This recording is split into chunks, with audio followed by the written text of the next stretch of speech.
Whoops, no lights. There we go. What's up, everybody? Looks like we got a decent crowd. We got Pudgy, Summit Perry, Roger Hart, Jay Dandy's in the house, Patrick, Roger, Broadford, D'Amico. Hey, what's up, man? Good to see you. Rick, Large Marge. So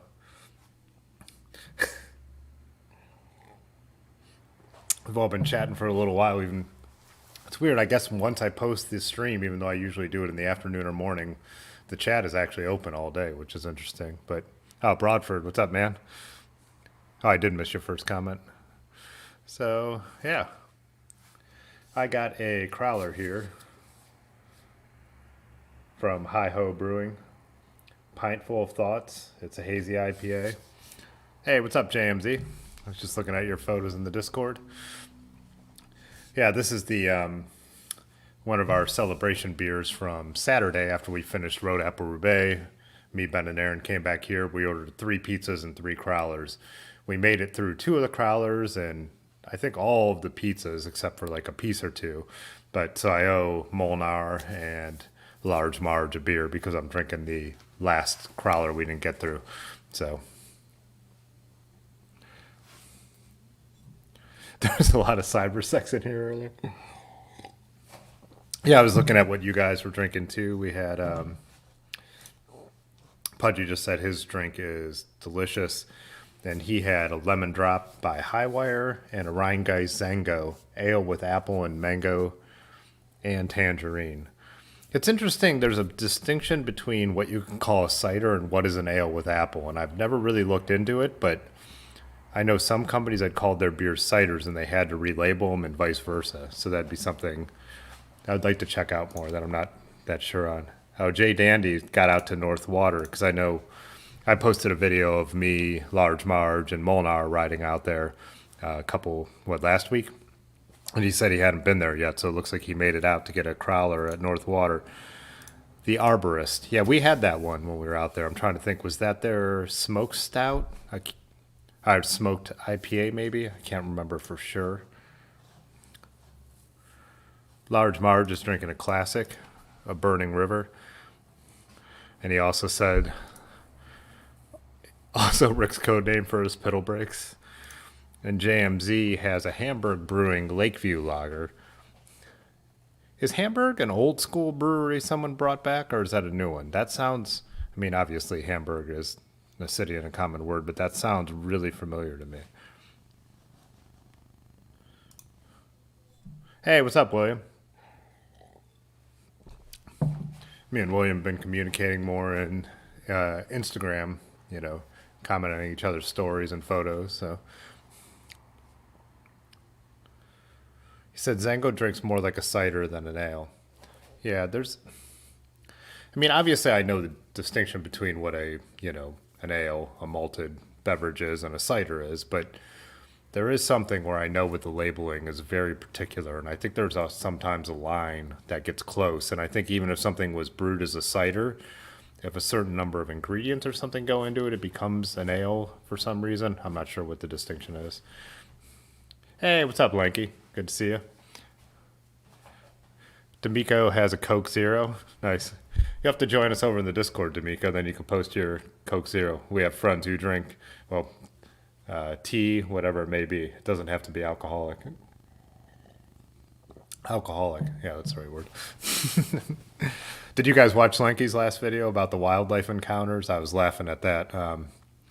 Definitely as someone who's had a number of those. But when he gets to the bees in the end, the bees particularly are one of the worst wildlife encounters you have besides getting torn to bits by some kind of giant, animal. But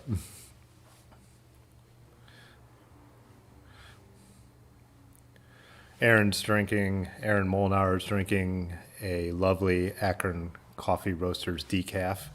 Nice. Oh, Erin's got the Red Factory now, too. Lanky's got the Red Factory. So if you've been a member for over a month now, this is the first time we've seen it. Your little icon next to your name changes colors. So it goes up in a number of increments, and then for a year, if we make it that far, there's a whole different one. Hey, what's up, Jason? Jason's a Diet Coke person. I actually don't.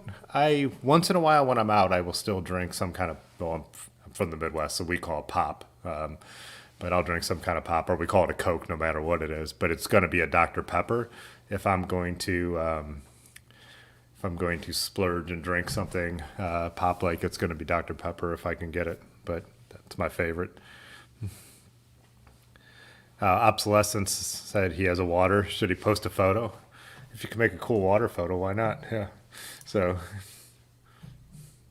oh, there we go. We got D'Amico in here. Oh, he's upgrading to a nice root beer. So D'Amico does, well, you used to. I don't think you've done it for a while. He does a lot of root beer reviews. Or used to do them on your was that on Instagram where you were posting those, or Facebook? Now it's been a little while and I can't remember. Got a cool mountain root beer, Fountain Classic. Nice.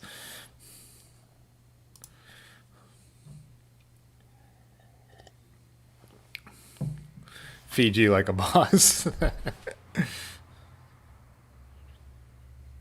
Pudgy will do regular Cokes for the energy. Yeah, I'm trying to think, even if we're out on long rides, if I ever. I almost never get my sugar from my beverages. I mean, I obviously drink too much, like alcohol, but when we're out riding, I'm always just buying up the snacks. I need that, like, I don't know, like. Yeah, when Erin has a soda, I'll take a sip on him. Oh, D'Amico says his wife got him the Root Beer of the Month Club membership. Nice. So he's posting reviews of those. William loves some Dr. Pepper. Yeah, so I have like a horrible sweet tooth that, like, so after I eat like dinner or lunch or whatever it may be, I have to have something sweet. And so I usually keep fruit around, like from the farmer's market, like apples or whatever it may be. But if I don't, and I'm eating with someone who happens to have a Coke or a pop, whatever it may be, like if I could just take one sip, it satisfies that sweet tooth. Even if I was like eating at a Subway when I was younger, or whatever it may be, a place with fountain drinks, and I was just drinking a water for all of lunch, like on the way out, I'll just hit the button for Dr. Pepper and just get that much, just to get that, you know.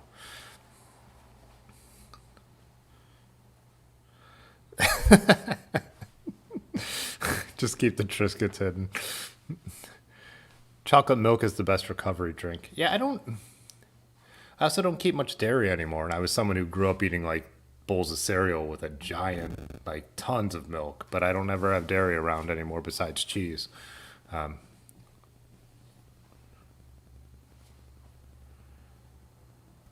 a white can monster. Yeah, see, I haven't drank any processed kind of stuff like that for so long. I used to. But yeah, I'm like black coffee, then water all day, and then some beers in the evening. So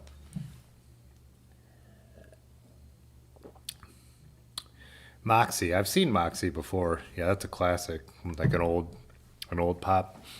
From all my times, or especially before I cycled as much as I do now, I used to hike in the valley and love to find like abandoned buildings and mostly just foundations in the Cuyahoga Valley. And I would always find the old bottles, and I have a whole collection downstairs. Maybe on Tuesday when it's a shop day, I'll turn the camera around and show you. But all these like old different pop bottles, soda bottles, whatever they may be. Yeah.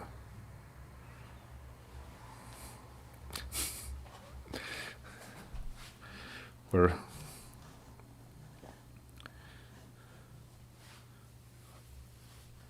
a beverage purist. Yeah. I, I did grab some new coffee from Acton Coffee Roasters, but it's out of reach over here.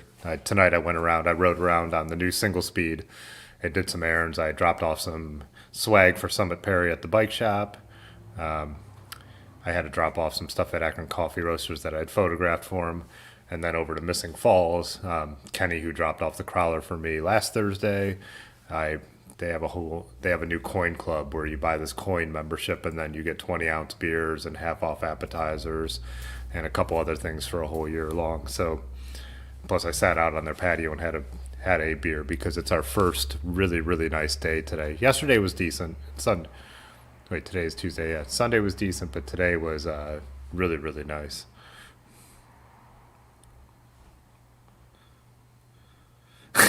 You call it sodas, like civilized. So what is it if you call it a soda pop? Oh, Rusty just posted. He's drinking a really strong drink. He's got a 15.2% imperial stout, aged in bourbon barrels. I'm guessing with the name One Year One Love, it was aged for a year. Oh, there's obsolescence is water.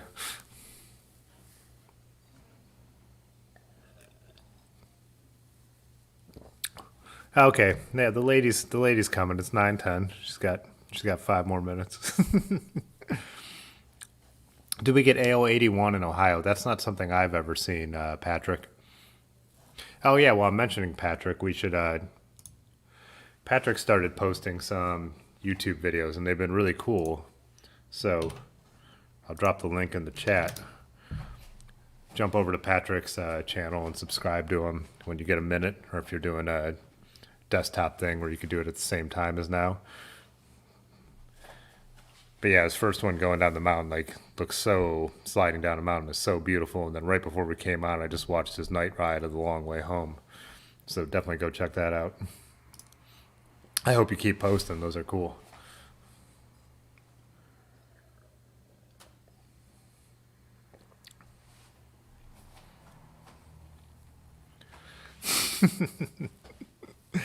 And then I also made it out. So, no, I haven't mentioned. I mentioned in the Discord, but kind of got to meet Jay Dandy. Me and Large Marge were finishing Road Apple. We were doing the 42.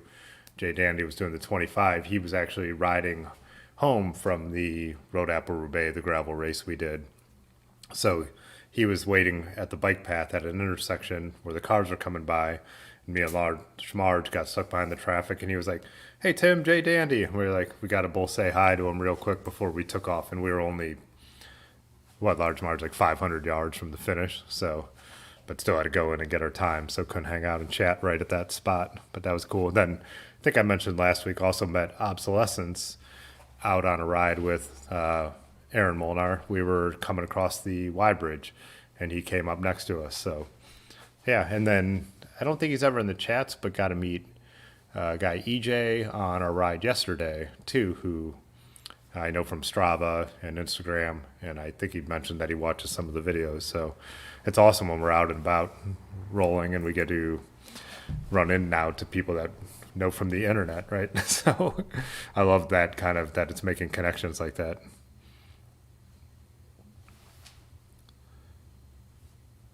Also, AO81 is from Lexington. Ah, okay. Rusty said the glass is from his favorite bar. The beer is called So Happens It's Tuesday. Nice. Well, I think I'm about to pull Erin in here, Molnar. I did see there's some bike pics in the Discord, but I guess we'll jump into those after we talk to Erin. So let me see what's. Yeah, I think yeah, we'll do it that way. We'll talk to Erin, and then we'll jump into everyone's bike pics. So Erin, as you guys know, is my girlfriend, but we we met and she hadn't been riding bikes at all. And one night we were sitting there and I asked her, I was like, "So where do you keep all of your bicycles?" And she was like, "I don't really ride bikes." And so I ended up building up a Schwinn World Sport that I had, and then we started riding, and then she really took to it. And Road Apple Roubaix on Saturday was the first time she had done an organized event, ridden in pretty cold weather, and done a gravel ride or an organized. It's not really a race they do at Fondo style, but you know how it is. People race. So she's done some gravel with me and Large Marge on his old Gorilla Monsoon, but this was her first time going out on her bike doing it. So why don't I just have her over? Because Erin will be going to bed probably halfway through our conversation, and I'll be talking to you guys till at least 11. That's why. So let me pull her in here to see if we got it going on.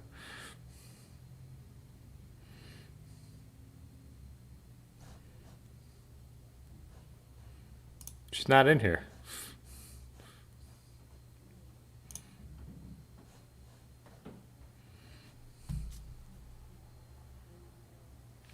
Do I need to text her? Well, she was just in the live chat, wasn't she? Like you said, everybody treats it like a race. I think that's like the whole thing with gravel. I always like the description of it being like a mullet. It's all business in the front, all party in the back. But I also think of them as like any kind of foot race, like a marathon or a half marathon. Like there's people out there trying to win their age group, trying to win the overall, trying to do all that kind of stuff. But a lot of us are just going for our personal best. That's how I view Road Apple. I'm just trying to get my best time. But other people are just trying to complete it, and some people are just out there riding for fun. So, yeah, did she fall asleep? She wrote one message in the chat, then passed out. We tested it too. Oh, there she is. Let me see if this works. I could see her name.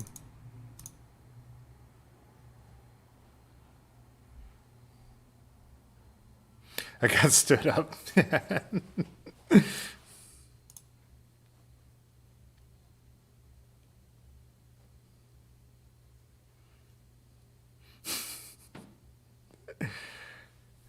Is your camera on, Erin? I'm not seeing it. Oh, there we go. Now I got you. All right.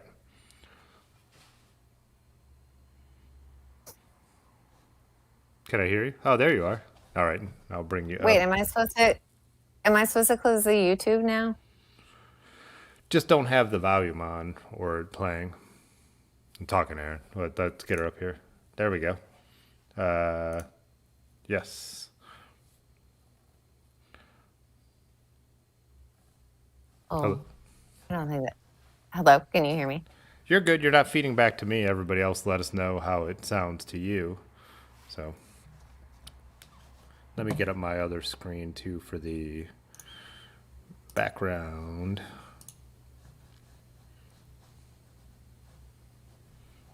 There we go.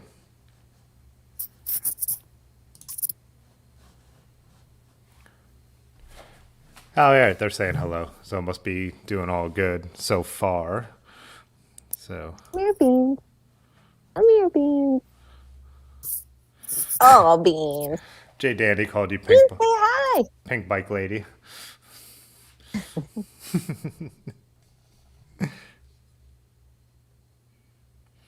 She sounds wonderful to Rick. There's the bean with the get the bean emoji up here. Bean, get off this. Too much of a good bean. I don't know where Smokes went.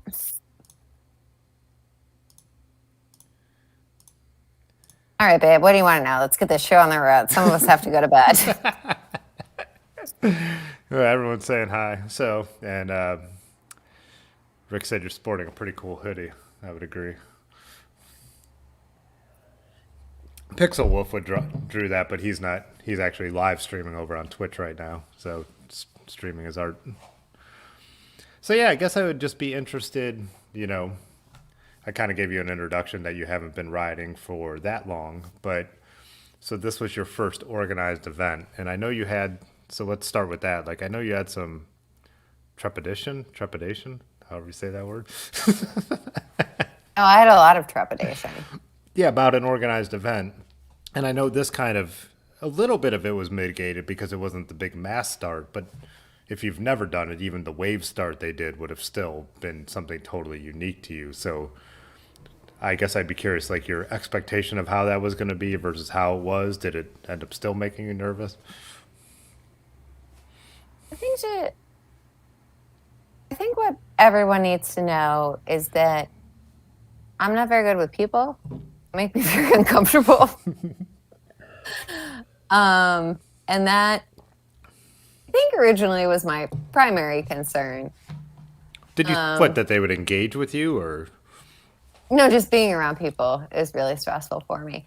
But I think that was in the recent time eclipsed by my realization of how out of shape I am and then how cold it was going to be. So I actually did not get as nervous about the people until right before it happened.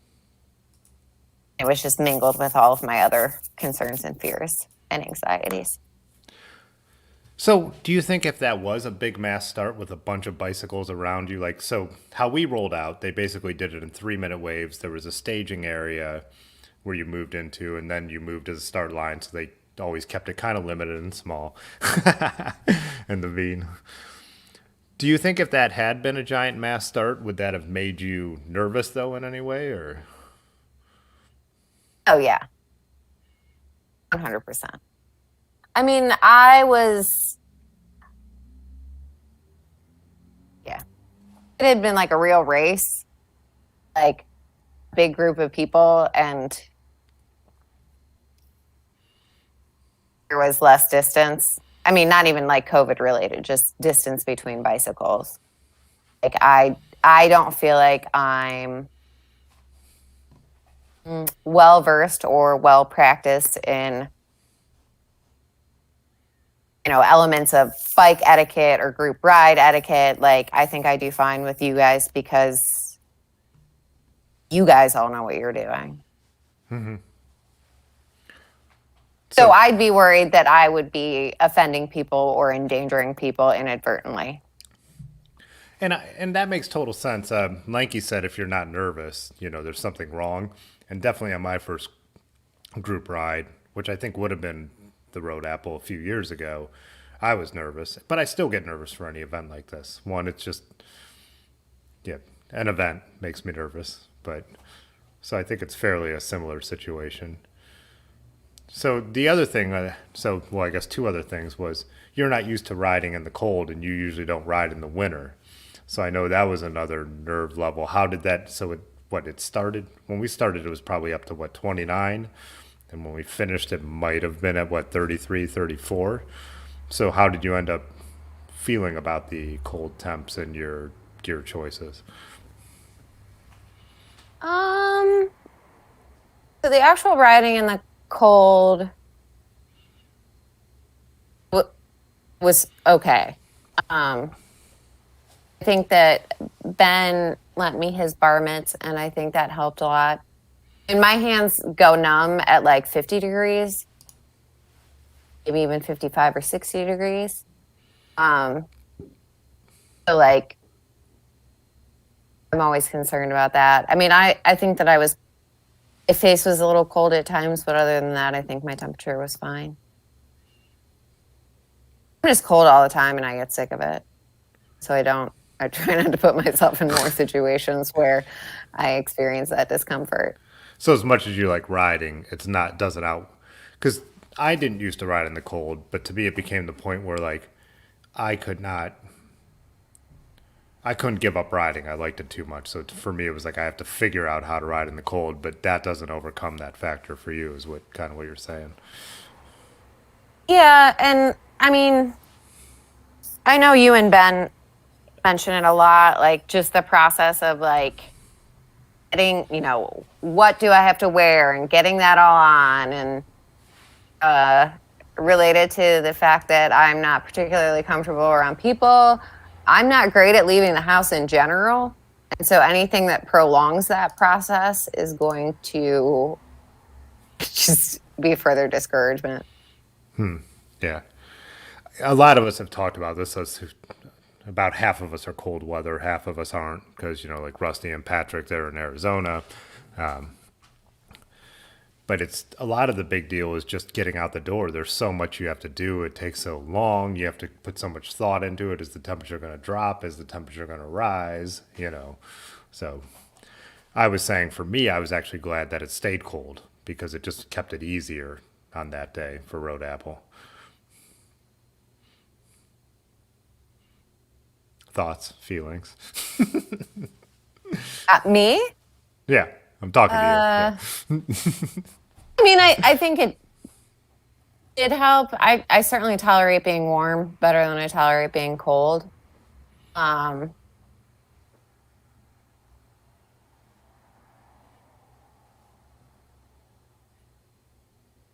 I mean, I don't think that it would have been a problem for me if it had gotten warmer.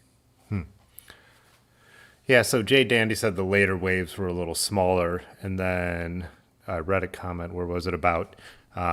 Were there a lot of other women out there? For me, it felt like less this year. What did you say? Because you said you were kind of getting, you were getting, well, with the way the wave start was, you were getting passed by 42 milers who were out to get it. Did you see? Did you feel like there were a lot of women out there? I don't know how many there usually are.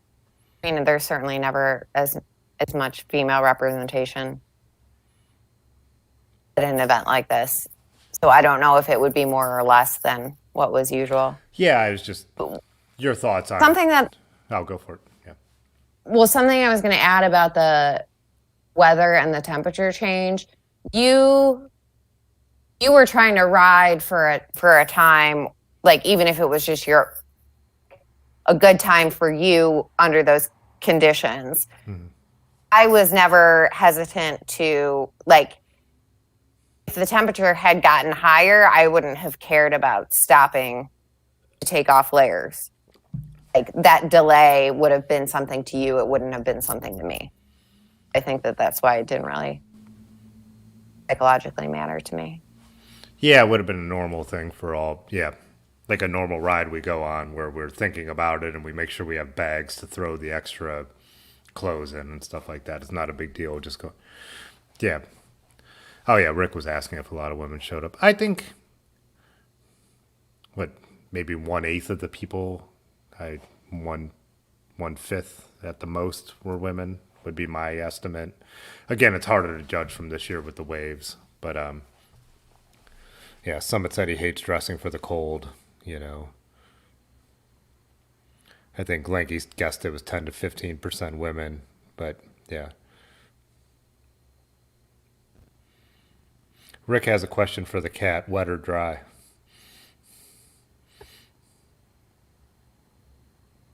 The question? Did I'm guessing you it's wet or dry food? I'm guessing it's a food related question. Yes.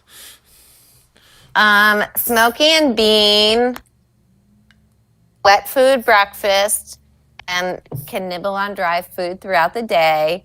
And then they have a wet food dinner. Pudgy says he just hates dressing in general. The other thing I was curious is, so one, you rode a new bike, so you've done some little bit of gravel riding, like the industrial gravel, which is like me and Large Marge were telling you is way gnarlier than most real gravel riding. But you did that by borrowing Ben's Gorilla Monsoon. So now you have your Bombora build up, and you did your first gravel ride. I was saying this gravel though is different because you hit it at speed, whereas when we ride around here, it's usually so gnarly. It's technical and flat. We're not moving very much. So I was curious how you felt as someone who hasn't ridden this kind of like country gravel roads that can be kind of soft gravel with potholes. Were you noticing it? Were you just, you know? I think I would have been very nervous a lot of the time if I was riding this early. I don't think that you necessarily have to have like as hardy of a tire as I do to feel better, like on those roads. But you know, who's got 10 or 12 different bicycles to pick from? No, I'm saying you've never ridden a country gravel road where you're hitting it with speed. Like you've never taken a downhill on a gravel road. There was no speed. Let's be honest. So, Rusty, this started in Garrettsville, and Obsolescence asked if it was muddy ice, and no, it was actually really dry, almost like it was dusty. I was coughing a lot after. It was so,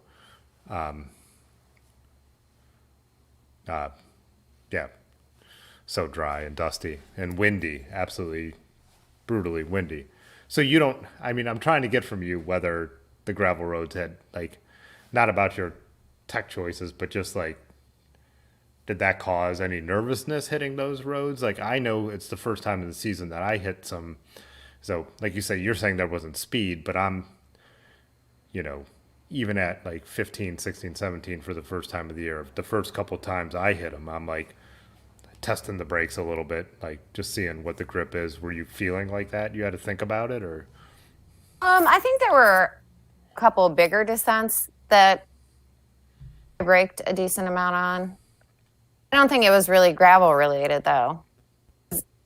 This bike is so much more stable than the Surly. You know what I mean? Yeah. There's just the like I didn't realize this obviously, but I'm used to a level of instability that I didn't realize. So riding the Bombora just increases my comfort. So it How didn't it have. feels. So the gravel roads didn't really bother you at all, is what you're saying? Like that they just felt pretty normal to you. Yeah. But I was going very slow. Yeah. Because you were saying that there were people passing you and just kind of giving you words of encouragement a lot of the time. Yeah. People were very nice. We caught you right, what, 4 miles from the finish, maybe, me and Large Marge, because it's kind of like a figure eight. Someone asked which Surly. So Erin's other bike that is now has been her main bike for a few years is a Surly Pacer, which is Surly's road bike. They don't make it anymore, but it's kind of similar to what the Mr. Pink would be. What'd you say? I mean, from what you know. Yeah, I have no idea. It's a road bike on 32s. Yeah, would not be ideal for this ride. It's got like a twitchy, racy feel. Someone was asking if there's what the roads are like out there. There's a lot of gravel roads. What would you say? I don't know about with the 25. I would say on the 42, it's maybe 40% gravel roads. What was your experience with that? There wasn't as much gravel as I anticipated. I mean, there was some not super maintained like asphalt roads were kind of gravelly, not really gravel. Yeah. I don't. Yeah, so I don't know if like most of the gravel was on the 45. I don't know. I think Andy, that. if you want to put it in the comments. Oh, Lanky Cyclist says the 25 has less gravel. Okay. Because it's hard for me to remember when where we meet up. I know where that aid station is, and that's when the routes become the same again. But yeah, I do think the 42 does definitely. We get out there, and there's some long sections of gravel. But yeah, like you said, that one first long road out to whatever that busy road is like asphalt that is falling apart, basically, right? Yeah. The wind was the main thing, and you said you didn't get Oh, Oh, go ahead. yeah. I even forgot about the wind. Because Erin was saying she never rode with anyone. Me and Large Marge and our other friend Albert rode the first 10 miles together and traded the draft. We're in the same COVID bubble, and then Albert rode out there, so he already had 35 miles in his legs. But me and Large Marge traded a draft the rest of the time. And once in a while, we even got on other people's wheel and I pulled my mask up. But you said you were just out there on your own the whole 25 miles. Yep, except for when I walked up the hill and stopped to have a beer. So I don't even think we've ridden in a headwind like that. Maybe when we were in Dayton. I mean, we've ridden in probably not that sustained, or certainly not, and that Rick Urbanovsky not super on chatted that, $5. not with that Thanks many for doing hills. this, Erin. Can I get your number? Rick super chatted $5 and asked for your number. He also asked for the lady's number on Pathless Pedals live stream the other day, and a couple of the other chatters were not happy about it. Yeah, it's interesting because I could throw the video up here. You'd be surprised how much like Amish country it actually is. Turn the volume down here. Sorry. But yeah, I wouldn't associate. before I knew Large Marge and going out there for Road Apple, I wouldn't associate it being that country. I mean, I knew it was that country, but like Amish. Because did you pass any? We passed 3 wagons on our ride. No, I think I just saw one buggy. Yeah.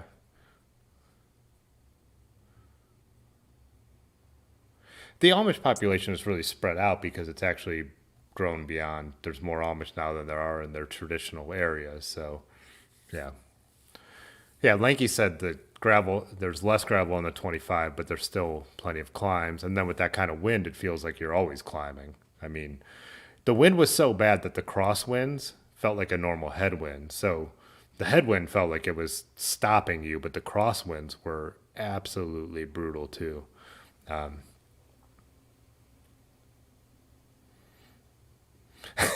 Pudgy said the British accent makes it less obnoxious than Rick doing it himself. So would you do it again? Would you do another gravel race? Would you do another organized event? Are there caveats? Would you do it only if it's warm? Would you do it if it's less climbing? Stuff like that.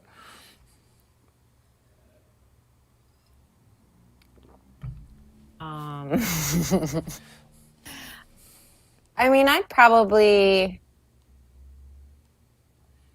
do another event.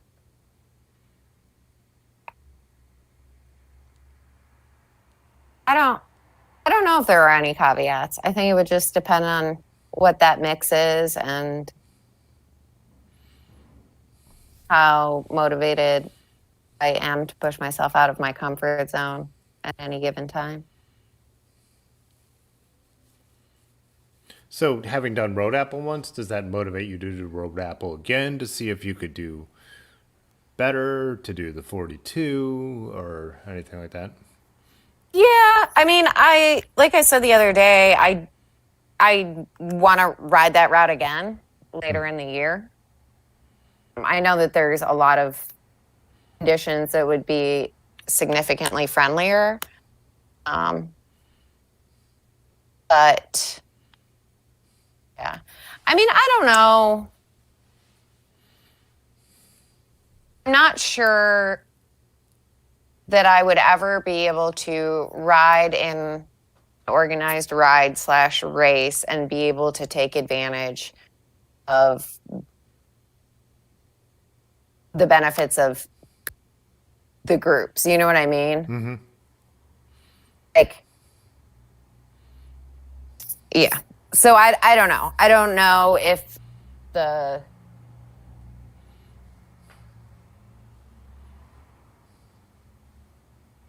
I don't know. I mean, despite my discomfort around people, I do like the festive ness afterwards, even though we didn't have that this time. I mean, we did in the parking lot with a small group. Yeah. I think you would enjoy that even if it meant sitting at, so Large March knows the organizers. He went to high school with them.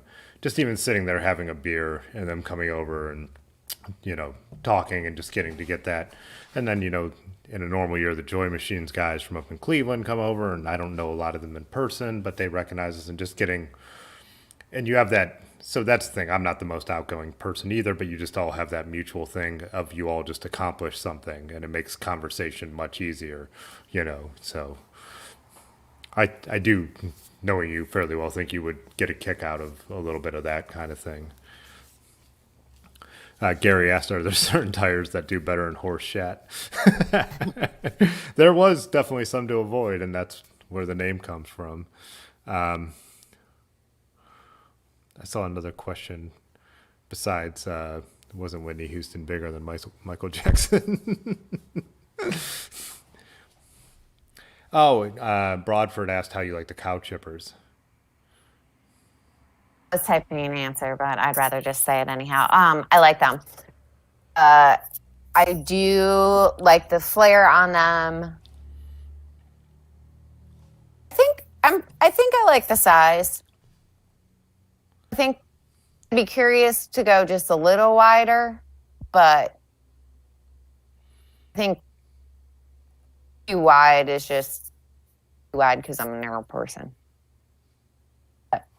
was a nonsensical statement. Yeah, well, I guess I'm kind of interested. I mean, in I just, you know, Crust and Ron, they're all about these like super wide bars, and I just have difficulty envisioning that that would be comfortable for me. Yeah, it's an interesting thing for me too, because like getting into vintage road bikes, mine all had very narrow bars, and then we all talked about the shoulder thing and how you kind of matched them. But that's kind of like an old road bike thing, and now people like wide bars, and then you use wide bars for leverage if you're riding really gnarly stuff, and depending on what the offset of everything is. But yeah, Rick just put is it the towel racks on his new bike, so. But he's really happy with them. But the wider the bars too, the more it sets you kind of back. So I think that's another reason people like them.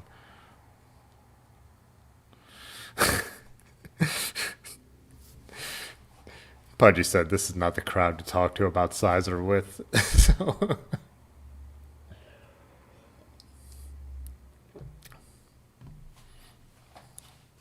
I think we're keeping you up, aren't we?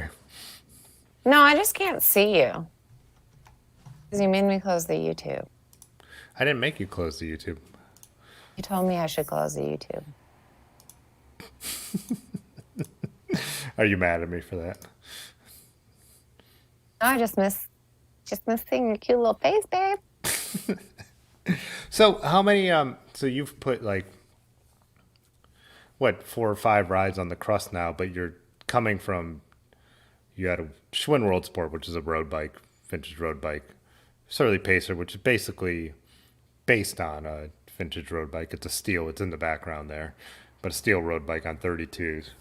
So I know you've had some like adjustment to the Crust. I know you like the stability, but you have talked about how it doesn't quite feel as fast. Do you think that's something you'll get used to, or?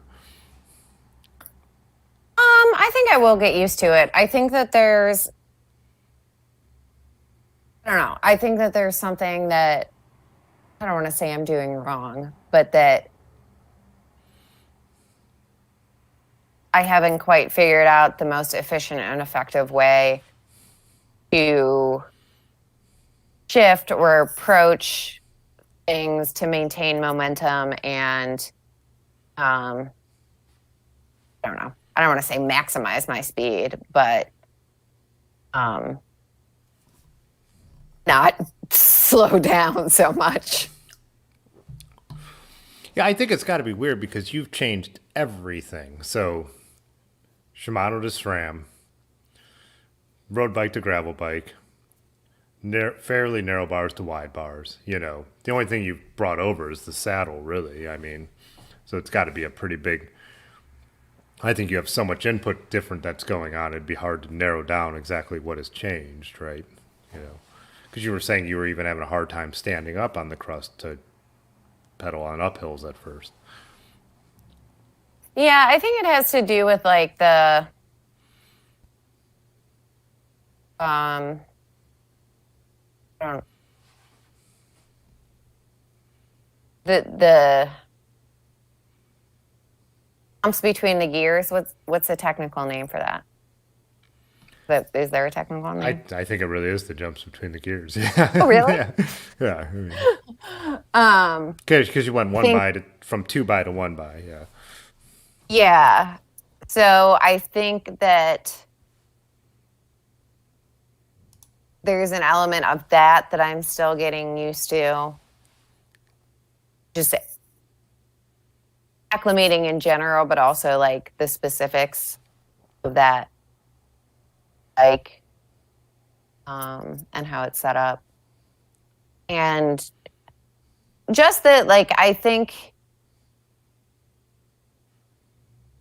that it's more important to maintain like momentum that you have on the Bombora than it was on the Pacer.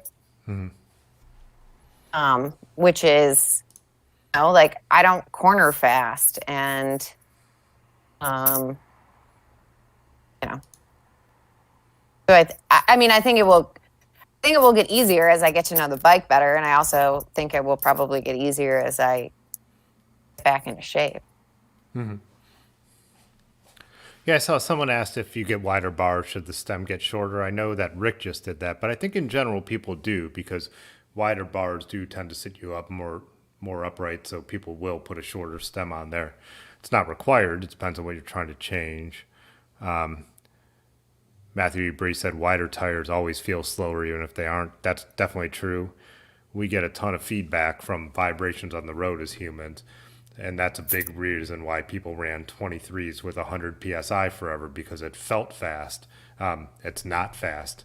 Those vibrations are lost energy. Wider tires are faster up to a point. And if you're a World Tour pro who's going so fast, then aerodynamics do play a role. They don't for most of us humans.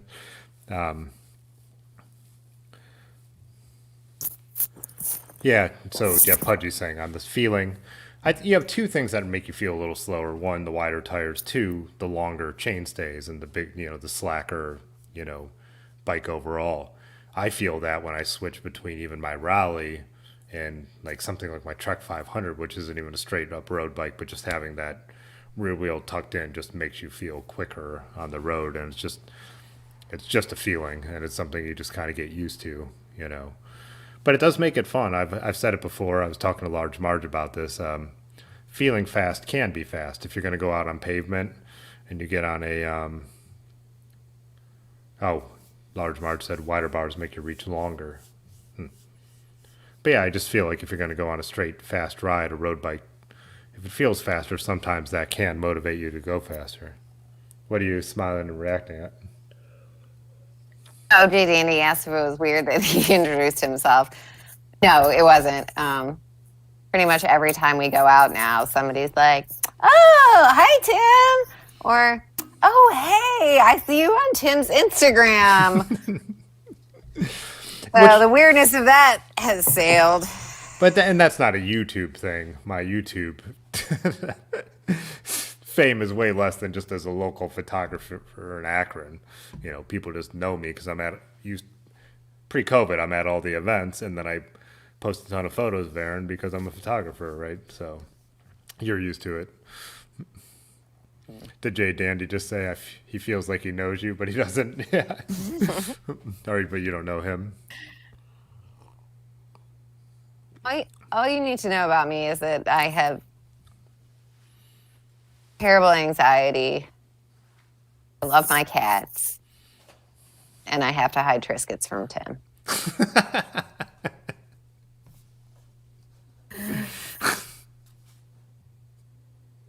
That's got it covered.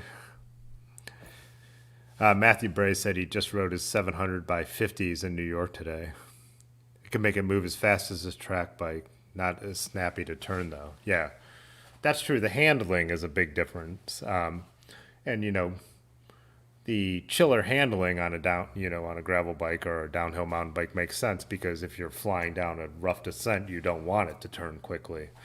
But road bikes, you like to feel that. So.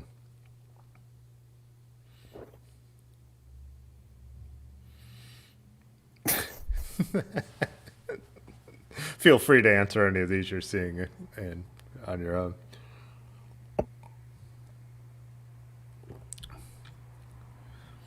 Yeah, what? Well, why do you think you took this? I think that's part of the reason you probably took to cycling a lot, right? Because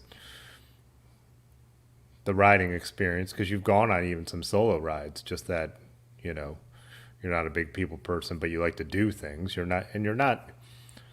And you do like to be out there having conversations and stuff like that, just on your own terms, right? I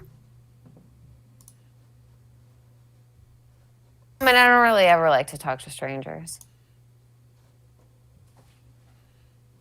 I do like to be outside and do things.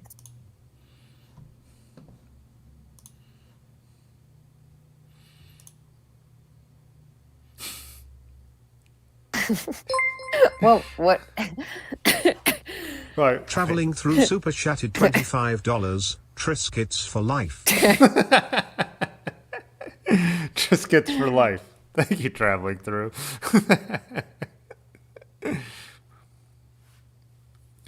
Rusty was wondering, and I know you wouldn't know the answer to this, Erin, and I don't know the answer to this, but I know Yonda and large margin here.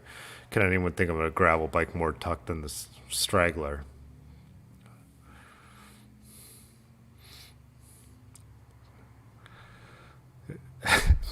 Large Marge says he doesn't have cats. He just likes catnip.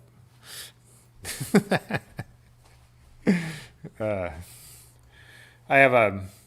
Well, I mean, I'm just talking about you on your bike, and I know you're not saying much. I know it's way past your bedtime, but like the photos I have on the screen right now, I mean, you are a happy person on your bicycle. I mean, Yeah, that's because I like you and Ben. and yeah, you like we rode the other day. You talked the entire way back, so it's not like you're. I did? Yes. Was I drunk?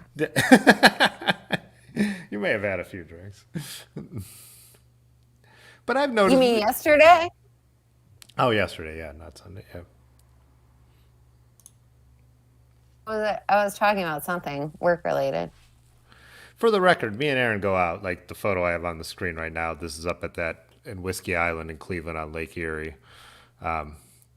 We went around to a couple. This is my birthday. Breweries, coffee shops, and you're talking to like everyone in these places. And I'm the one who you're like, can you be any more awkward when I try and make conversation? So, I think you over exaggerate your, dislike of people. Who was I sometimes. talking to that day?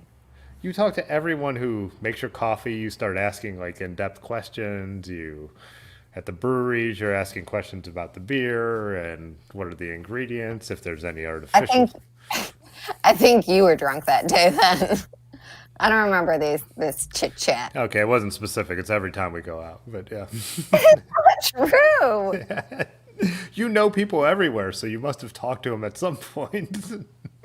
That's because I used to work in customer service and I got paid to do it. Ah.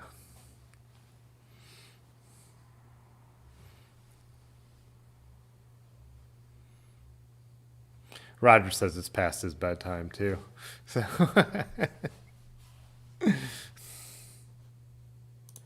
did you want to at all talk about any of the, I mean, don't go in depth, but some of the work you've been doing with the bicycle stuff? Oh, I haven't done that much work yet, but I am going to be doing a project, a little amorphous, but around bicycle engagement and education in the downtown Akron area and south a little bit. There's a urban community development project called the Civic Commons, which Tim can probably explain better than I can, to be honest. But the towpath runs through the neighborhoods that project is focused on. And so we're kind of tying the bicycle advocacy and encouragement project to that footprint. So far I've just been doing some fact finding and a little bit of brainstorming. But ideally, planning some events and activities that encourage new or would-be cyclists to try riding or ride more, and then, I don't know, kind of dipping my toe in the advocacy. Like, I'm very uncomfortable about that, though. That's totally outside my comfort zone, and I have always deferred policy and advocacy to other people. Yeah, one of the things we've talked about here in town, there's a lot of people do work, but there's no one coordinating or convening. So, yeah, Knight Foundation, Civic Commons felt like it'd be worthwhile to have someone waking up in a couple days a week and thinking about this stuff. And so you're kind of taking on that role. So. Yeah. And I talked to Jacob, who's the executive director of Bike Cleveland, earlier today. I told him I felt a little bad asking this question, but I was like, because I basically asked if he felt like his organization should exist. But if he felt like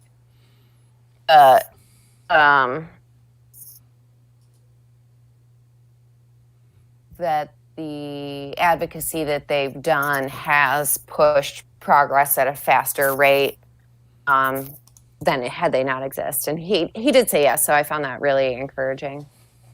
I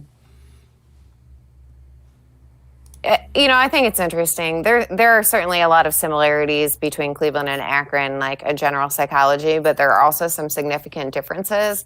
And I think that Cleveland has a leg up in a lot of ways. So I'll be interested to see whether we can even make a modicum of progress. Screen just did flashy things, sorry. Matthew said if you like bikes and you talk to people about it, it's the first step in advocacy, which I agree. I think a lot of us here do that in general in our daily life. Rick asked about your profession in general, and you've just switched professions. So when I met Erin, she was a farmer's market manager. I know you get weird about where I put that apostrophe, but then what your last role in Countryside was local food. I work for nonprofits in local food and agriculture. So I was a farmer's market manager, and then I was the director of local food programs at the same organization. So I continued to oversee the farmers markets and then managed our food access programs, which involved accepting food assistance at farmers markets. And then there's a grant funded program where people using their food assistance benefits at markets get additional dollars to spend on fruits and vegetables. So my recent transition was from Countryside, which is like a Summit County based small regional organization, to the statewide organization that administers that program that goes alongside SNAP for additional dollars for fruits and vegetables. Nice. Okay. Yeah. I always find it really interesting what you have to say, and you always have a lot to say about it. It's interesting because when me and Erin went on our first date, we really didn't know each other at all. We had a couple conversations, but I had worked on a farm and she managed a farmer's market. So we end up finding ourselves talking about driving tractors and stuff like that. My tractor driving experience did not come from managing farmers markets. My tractor driving experience came from farming. I was trying to nutshell it, yeah. But yes, we both worked on farms and we had that in common. It's not every day you go out for a beer with someone at a brewery that understands how to, disc a field. Yeah, disc a field, work heavy farm equipment, especially me as a suburban kind of city boy. And, and I know you're not quite from the city, but we're definitely not from the sticks either. So it's kind of a unique connection to have for people of our, whatever, backgrounds. Should I let you go, or you're passing out on us? Yeah, why do you say that? Oh, you just making sure. Large Marge was mentioning that you're the local fart hero. I am the local fart hero. Do you want to tell that story? Got an award a couple years ago. It was the Summit County Local Food Hero Award, and in my acceptance speech, I was trying to say farmers market partners, and it came out fart. And Ben has never let me forget it. And I don't think, the channel does have a new member, B. Vixer, and I don't think he's here today. He's actually out riding his bike, which is great. But I look over at him and I just see him go red in the face and holding everything in. And I'm actually paid to photograph the event. Erin drops fart in her speech, but no one else is acting like a child except My friends. The table of the friends table and then the co-workers table were all. See, And I didn't know it at the time. your coworker's table was just horrified, hoping that it didn't ruin your night and you didn't notice and no one was ever going to say anything. My friend's table are turning red in the face because they're holding in so much laughter. And everyone holds it back until Large Marge walks over to you picks up your speech afterwards, your notes, and is like, oh, it did say fart in there.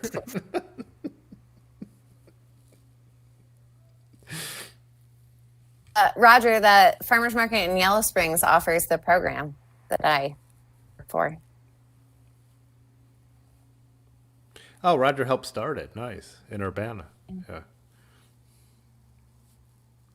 The farmers market is in Yellow Springs. The community gardens are in Urbana. Oh, gotcha. Misread that.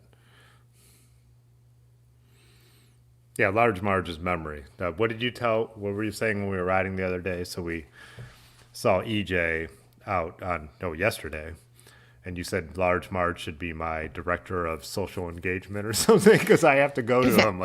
I'm like, okay, so I know who this guy is, but I think it was director of community engagement. Job description is just remember names for Tim. Large Marge and Pudgy. That's what I've said since the beginning. So it used to just be the three of us, and sometimes you jumping in on these early live streams.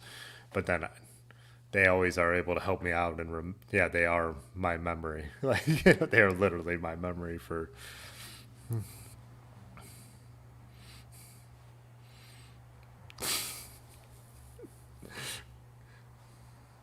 What else do you want to know about me, babe? I'm trying to see what anyone asked about you because I know a lot about you. Oh, yeah. So Yellow Springs, we've talked about this on here. Yeah, we hit that on Ohio to Erie last year. So I was looking at Matthew was talking about he has an Earthquaker sticker on his bike. That's interesting. I think we've talked about this before. I do Earthquakers photography, but he was saying Earthquaker Day there should be a ride, which me and you have actually ridden to Earthquaker Day 2 years, right? No, the 1 year we rode together when my sciatica was bad. The other year you met me down there, right? Because didn't you have an event instead? But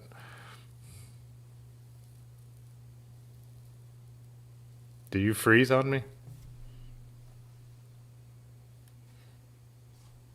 It cut out. It said, I don't know, RTC something or other. Oh. Then you came back. Yeah, the day we rode to Earthquaker Day together is when my sciatica was at its worst a couple years ago.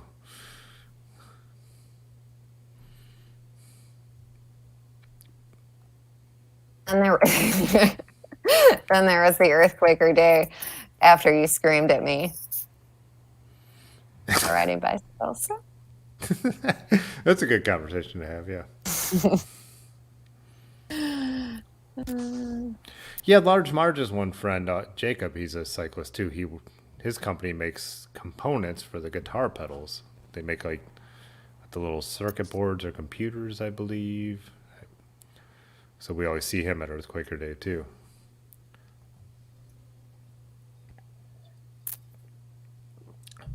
Tell us another one of your cycling stories, babe. Oh, another one of my cycling stories. Like,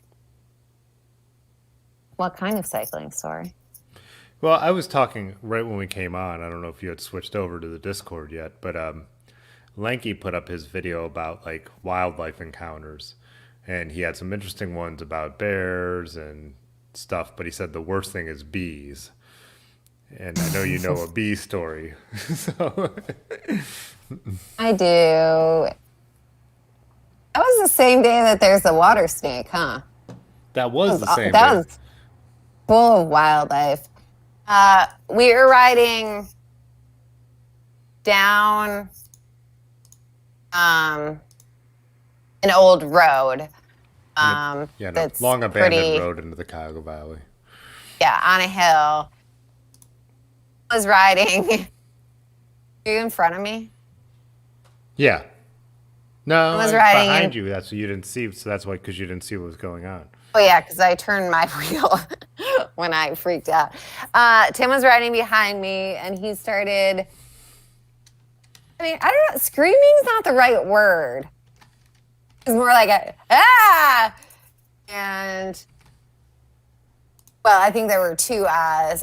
B had flown in his shirt, but he's making all this noise and freaking out behind me. And I just like whipped around to look at him, but of course turned my wheel at the same time. So I basically rode off the road into like down the hill a bit. He's got a B in his shirt. It was like a sitcom scene. It was fine though. I was fine. So we were riding to go swimming somewhere. An an And old quarry that's filled with water. Yeah. yeah, and we're swimming, and the lifeguard said, "Hey, nobody freak out, but there's a water snake over there," which clearly prompted many people, including myself, to freak out. I will never go swim there again. We were like, I hate snakes more than anything else. and we were like, if there's ever time to freak out, it's when there's a water snake where you're swimming. This is an appropriate time to freak out. Yeah, the lifeguard nonchalantly is like, hey, no one freak out, but there's like a water snake over here.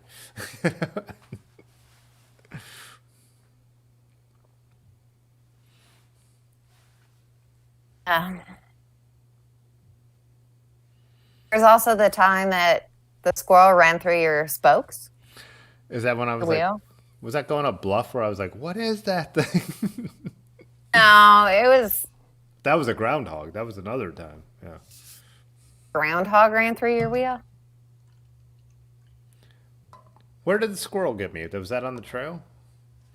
Yeah, I think it was towpath south, but I could be wrong.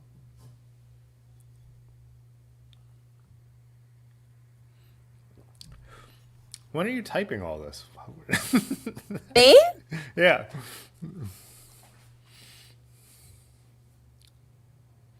I'm really good at typing things while being on a video call. It's pretty much how I spend my whole day.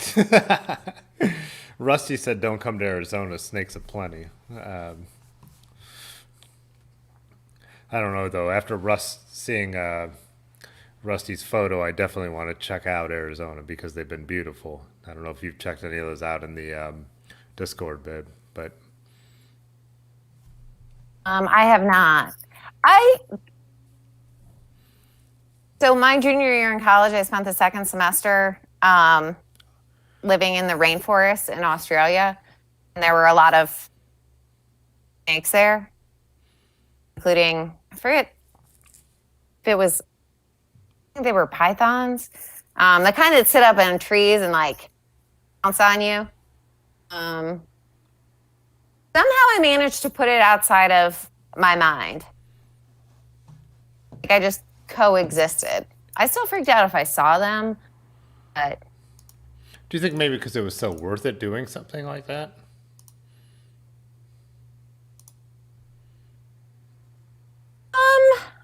well, for sure. But I think that also like there were all it was a whole different world. I mean, I went to the rainforest in the wet season. It started raining the day before we got there, so all of the leeches came out. Like anytime you walked by any vegetation, leeches would just be on you. Within the week, all of our things had molded. The second day we were there, we saw a red-bellied black snake, which is the second most venomous snake in Australia. Were ticks that would paralyze you, rhinoceros beetles that were, 3 inches big.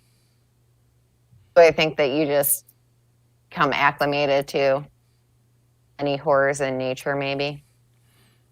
Yeah, see, it's weird. Like a snake will freak me out, but like bugs, like the leech thing, that would be like the thing I couldn't deal with way more. Like I don't like little things. Same thing. Like I can't wait to get my COVID shot, but I'm also at the same time like I don't want to get stuck with a needle. I'll do it, but I hate it. You know what I mean? So it's like, yeah, I'm way more afraid of a spider than a mountain lion. You know, just a, I didn't know you had a needle thing. oh yeah, I absolutely cannot stand them. Like, I hold still, I take it, but I'm like, I'll build my, like that day is ruined, like leading up to it, the nerves going into it. Wow. No I, idea. I get poked a lot, so. do you?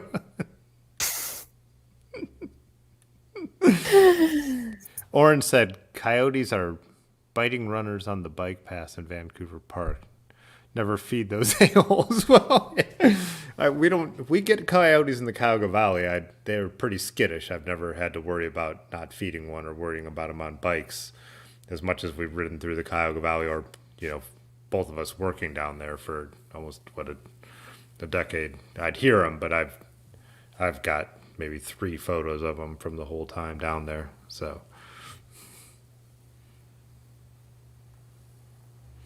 Patrick said he had a rock squirrel. Rock squirrel? Is that a thing? Thread the needle between his wheels the other day. Rusty said Australia is terrifying. Nowhere is safe. Yeah, for you acting like just saying your wildlife issue. Like, that's amazing that you'd go there and be like, I was drunk a lot in college. I don't know if that had something to do with that decision. I mean, I didn't really even put together like, oh, I'm going to the rainforest in the wet season and think through what that meant. yeah.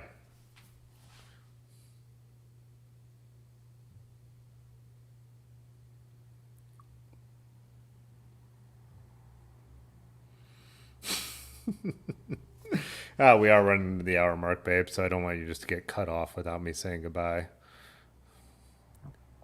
Hey, babe. Any other last bicycle wisdom for the massive audience that we have amassed? I mean, I don't have any wisdom. I want everybody to share their wisdom with me.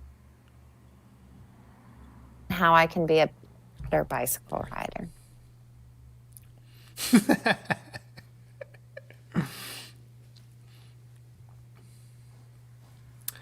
All right, babe. Well, speaking of better bicycle riders trying to ride tomorrow, Ben said abort. Hold on, let me double check my calendar. I think I'm. Oh, you're busy. Didn't I tell you that I? You're busy till 5. I got a conference until 5. I don't know. I don't want you to hold up your plans because of me, but You have to be in your house until 5. yeah. All right. Why don't we plan this out tomorrow? We'll speak then. All right, babe. Thanks for coming on. Okay, babe. See you Thanks later. for having me.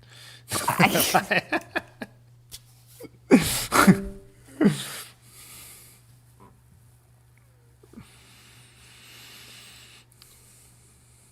All right, guys. Nice. That was great. That was fun talking to Erin. Yeah, said I think she gives herself less credit in pretty much every way than she deserves. She's brave. Yeah. She leads a lot of our adventures. So yeah, I think they're fun. Let's take our 1-hour break. Rick, thanks to the members. Do that. I need the pedal break. So.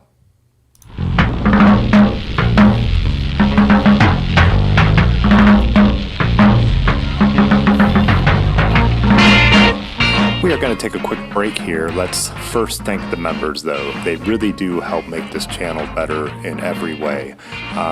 If you want to add your name to this list, there is a link in the chat right now and also below this video. It is really appreciated. Like I said, it will help make the channel better in every way, but you also do get some special perks. There are extra videos, more content, discount on swag, and a few other things. Check out the link if you're interested. We do appreciate any support here, though, so if you're just tuning in to watch for a little while, hit the like button. They say it helps out. But yeah, any kind of support, whether you've ever, bought a piece of swag, done a super chat, but even just watching is good enough. I appreciate it. I really have fun doing this, so I'm glad we have a little community here. Also, take this chance again to say join us in the Discord. That's become a really cool thing, too. We'll be back in about a minute. But one more time, thanks to the members.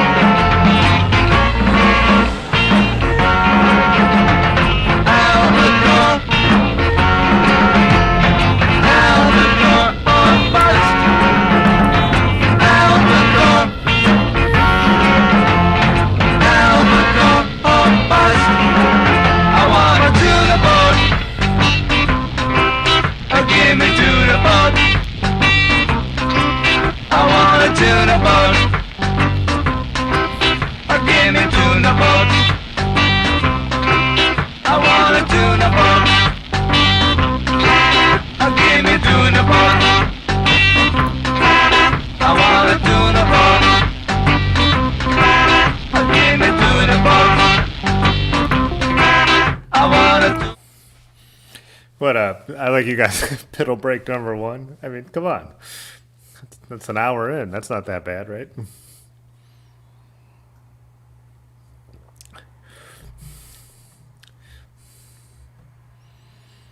Timmy's Gotta Pee as a replacement song.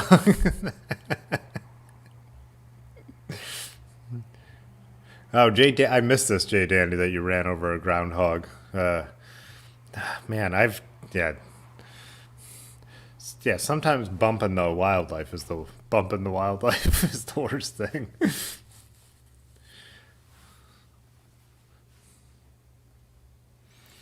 I was looking over here at I don't know if he has a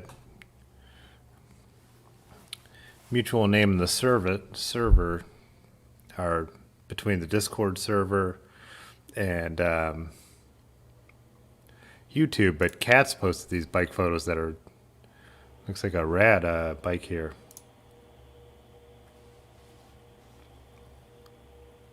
What is that?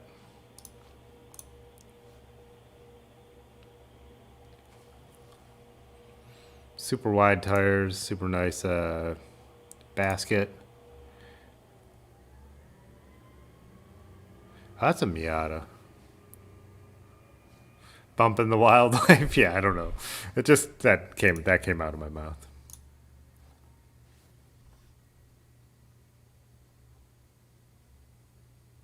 Super long quill stem.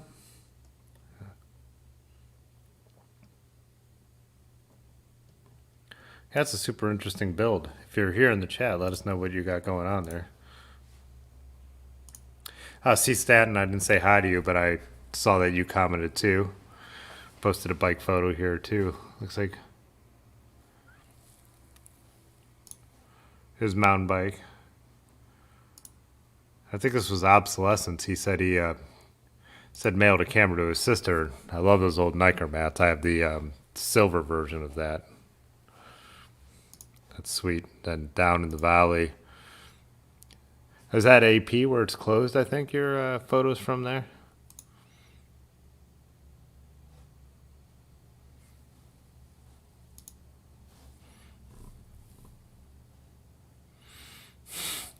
Rick said his back hurts just looking at that. Jay Dandy said darted between his wheels, nothing. Yeah, usually when you hit something like they're gone. They're scared. You're not gonna rescue those.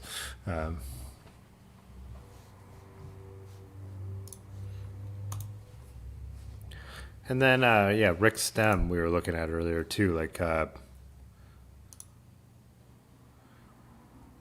So that's almost a zero stem right there, right?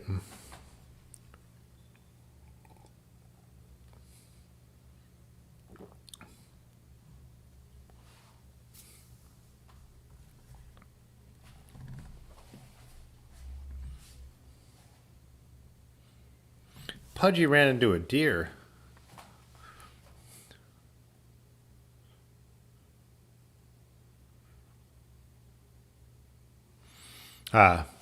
Obsolescence said that was down on AP where it's closed. It's interesting. So if around here they closed one of the roads in the along the Cuyahoga River in the national park, but they put these big no bike signs, and I'm like, I get why you don't want a car to go through there because they're worried it's going to fall into the river. But for the rest of us on bikes or hikers, it's an abandoned golf course on one side, the river on the other. The river's not even taking away the roadway yet.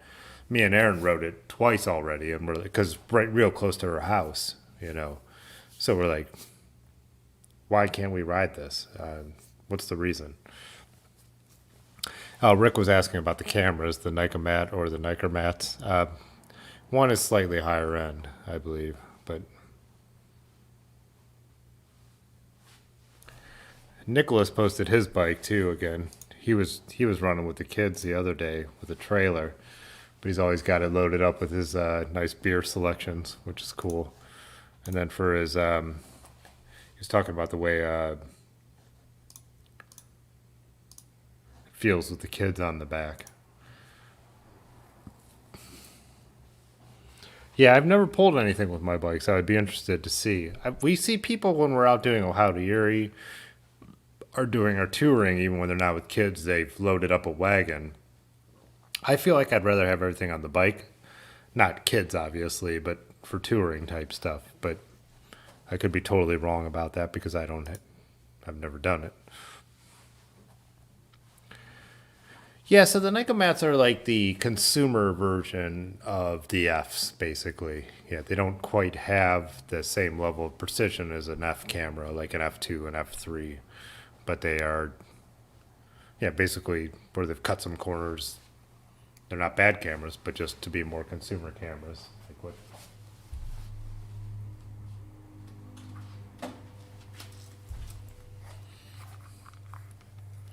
I think this Nicormat is one of the most beautiful cameras ever made. This is what a camera should look like, right? But my Nikon F3,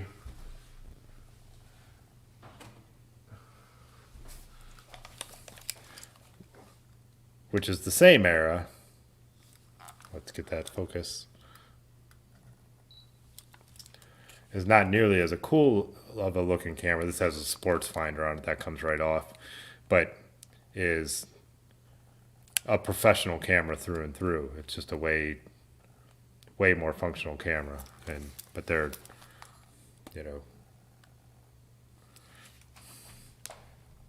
pro versus consumer.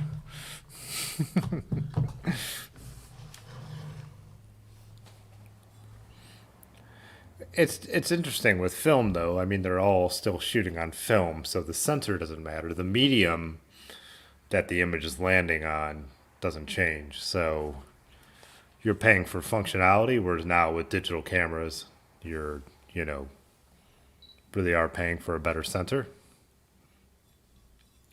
Pudgy says trailer help with handling.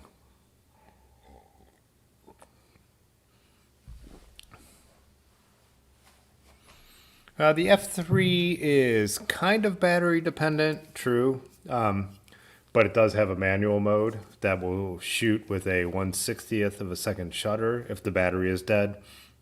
You could switch it to that mode because it was the first pro Nikon camera that was dependent on the battery. So for pros, they did put in a mode that you could still shoot it if your battery died. But, I mean, carry some extra batteries if you're a professional, you know, just a thought. See, Rustard said, how do you feel about bicycle culture in central northeast Ohio? It's acceptable. I think, Pudgy, you tell me. I know you haven't come up this way, but I feel there's way better bicycle culture in central Ohio than there is up here. Like riding in Akron, there's not a lot of respect. It's growing a little bit, but it's incremental. If they do put in a bike lane, it's not going to go anywhere. In Columbus, I feel like I'm in a big city and I could ride a bike and be respected on my bike. Up here, I don't. Cleveland, like Erin said, she was talking to the representative of Bike Cleveland. Bike Cleveland has got a lot of, I feel like they've had a lot of progress made. Northeast Ohio in general, no, I don't feel like there's a lot of progress. For a while, at first when I started riding, I was like, I don't care about the rules because no one respects me. And then as I started to ride more and people knew I was a guy on my bike and I'm a little bit known in town, I felt like I needed to follow the rules. And now I'm like a 50-50. I'm like, I'm not going to sit at a red light if I don't need to. A little more Terry Berenson style of a rider. But yeah, I don't know.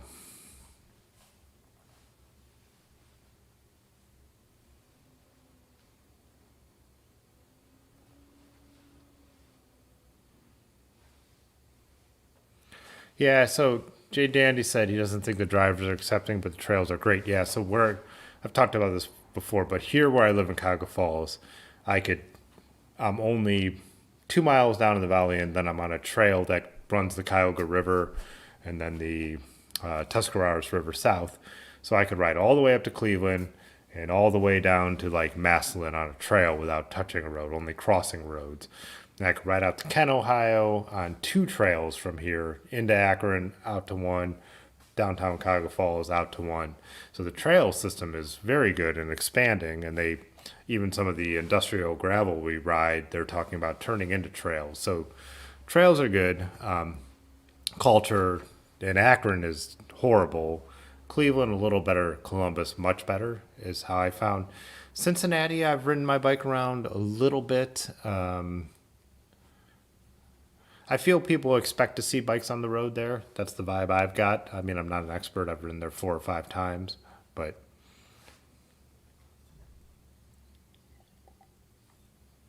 oh, Obsolescence said, cool to see the camera cousins. I actually have even the photographer I bought this from has taken a couple of his vintage cameras, but a couple are still here. So I also have the F2 would be the most close cousin to this one. I don't think I could reach it from here, but yeah. But even that is a better camera than the Niker Mat in pro specs and what you want to do type stuff. But yeah, I'm actually a Canon guy, but when it comes to film cameras, I think Nikon was the better of the day. I think now in digital, Canon is a slightly better brand, but no one's not going to hire you because of the camera brand you use. So that's all irrelevant anyways. So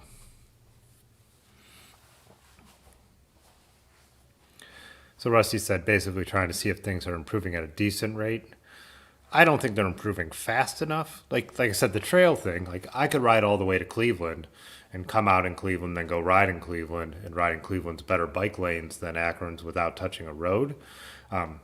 That's just a historical fact of that we have a canal, or we used to have a canal from the 1800s, and now there's a bike path that runs along it, and it's also the straightest line to Cleveland. So that's great, but that's like almost a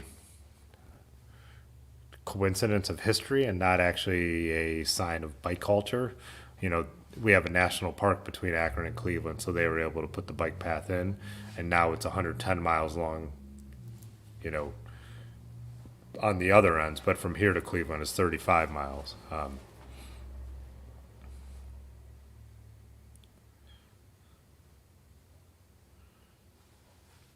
Yeah, and we're industrial Midwest, the Rust Belt. So everything we are Detroit light, how Detroit was the city of the future, the huge growing city for the automobile.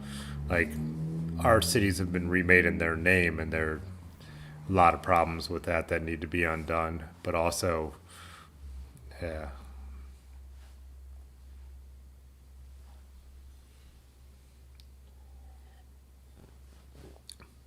And everything is hilly and valley like around here, but not mountainous. So that also adds a complication of the geography around here. And I know Rusty, like seeing where you live and like same thing, but it's like you're out into true open land, not that far out of the cities. Where here it's like a Cleveland, Akron, Canton, and all the suburbs combined. That it's like it's hard to get into the country around here. It's all this mess of suburban sprawl. So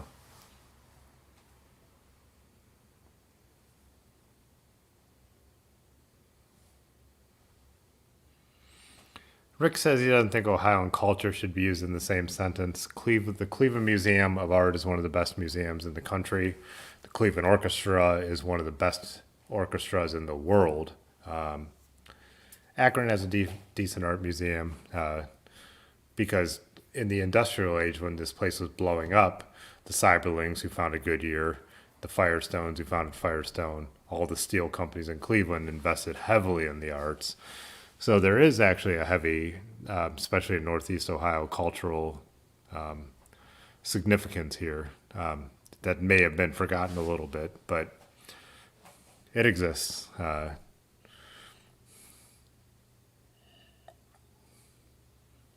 But it's also a place that has declined for 50 years. So it doesn't take away the history that existed, but it's been a struggle, you know.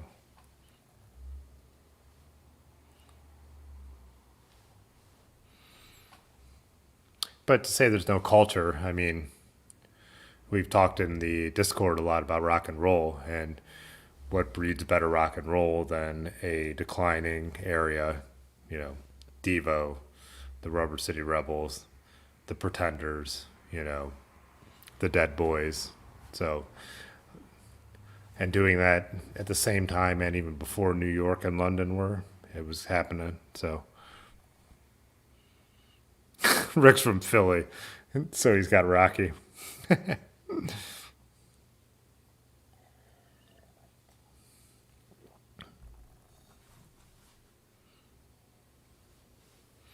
Yeah, and pluses and minuses to around here, but there is a long history of culture and firsts. Like when we're riding our bikes along the industrial gravel, I mean it's like, okay, those are the silos where Quaker Oats started. You know what I mean?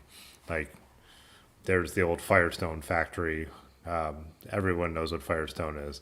There's the Goodyear air dock where dirigibles were Goodyear Zeppelin was building the largest airships that have ever flown in the history of the world. I mean, there's you talk about World War II, all of the Navy airplanes were built here. The Lockheed Martin still has a huge presence here.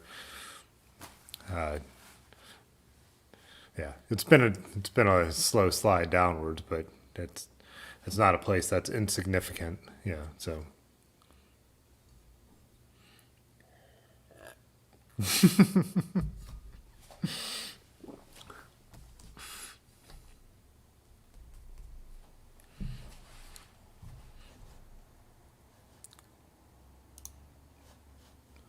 That is not the right button. There we go. Yeah. Rocky 5. Yeah, and I don't blame anyone for leaving here, like Rusty said. I mean, you know, there's Colorado. There's places where the weather's nice. I have friends who have moved to the Los Angeles area where it's nice year round. Yeah, so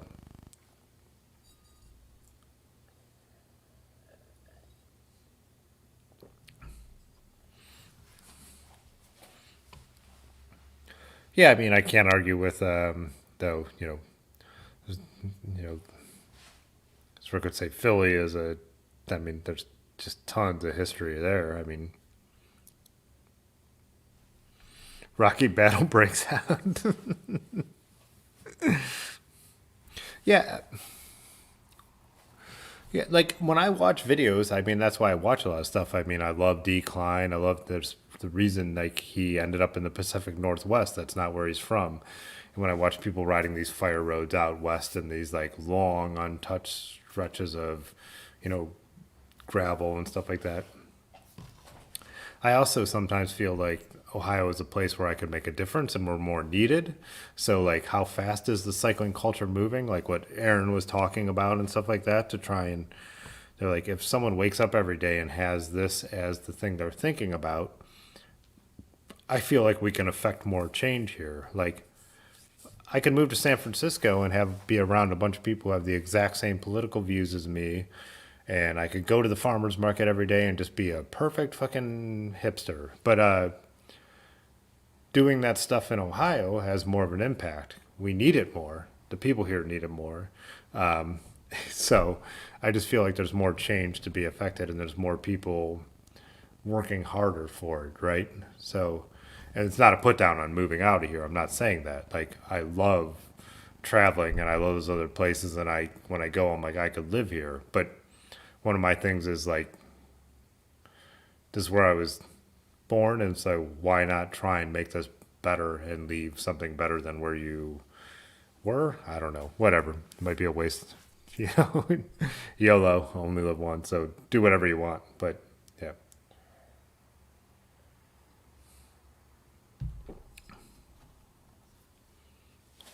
Yeah, Cleveland is completely underrated, Rusty. I mean, completely underrated. And even with Akron, when people like my friend who is the program director from the Knight Foundation, and he had all the people from all the other Knight cities in town, and I was photographing, they're all like, same thing. Like, they're like hidden gem. Like, who knew? Like, who knew how many cool things could be in a place like this? And it's like, a lot of times it's like simply because, well, we're older than you. There's more history here. You know, it's like why we love going to Europe, right? On a much smaller scale. But I do think it's still interesting, right? To be like, yeah, there's cool stuff here, you know? Yeah, so I'm actually more from Cleveland than Akron. My parents are more from the Cleveland area, but my dad got transferred when I was only 4 years old from where he worked down to Akron. So I grew up in Akron, but the family history is more in the Cleveland area. But I like them both. They're one big, you know, like I said, it's a 35-mile bike ride right up the Cuyahoga Valley to Cleveland. So,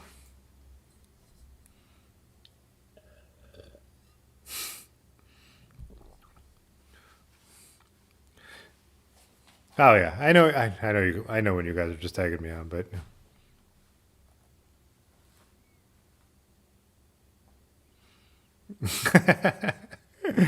Jay Dandy's saying he's enjoying himself more with a tasty beverage tonight. Yeah, I don't know how anyone deals with us sober.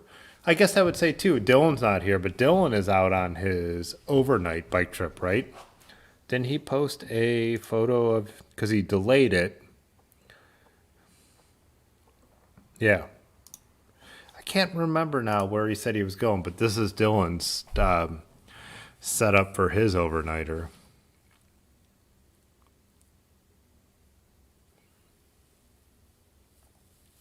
Yeah, pop that in the chat. I won't be able to find that right now, but I know he was rolling out today because we have the nice weather. It's not even going to get that cold tonight for us. I mean, not.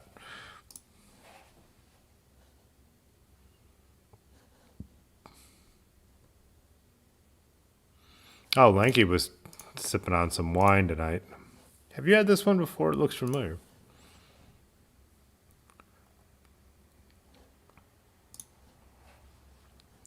And then Rusty, you are drinking a Drecker, huh?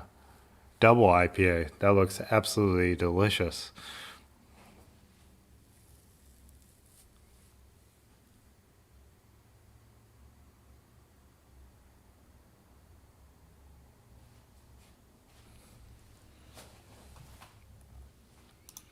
Oh, it's interesting that Patrick, you and so that you've also been to Cleveland as well. You know, being from way out there.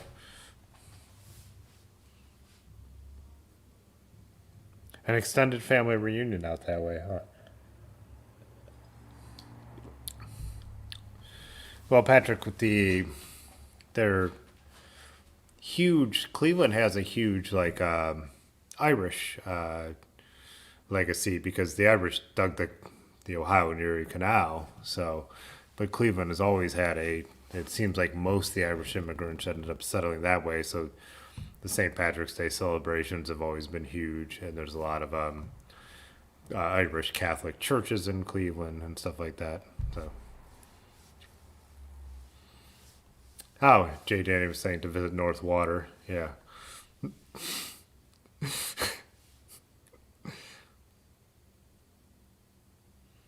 Oh, your mom's parents were born and raised in Cleveland. Oh, nice. Yeah.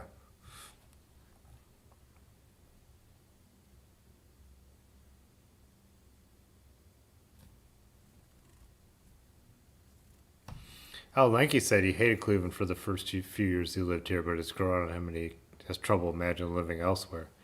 Lanky, I can't remember. I know I've asked you, but where you're from before. We'll have to do, actually, you'll have to come on one of these nights and we'll do the straight up interview style ones. But I'd be interested in knowing, yeah, more of those details.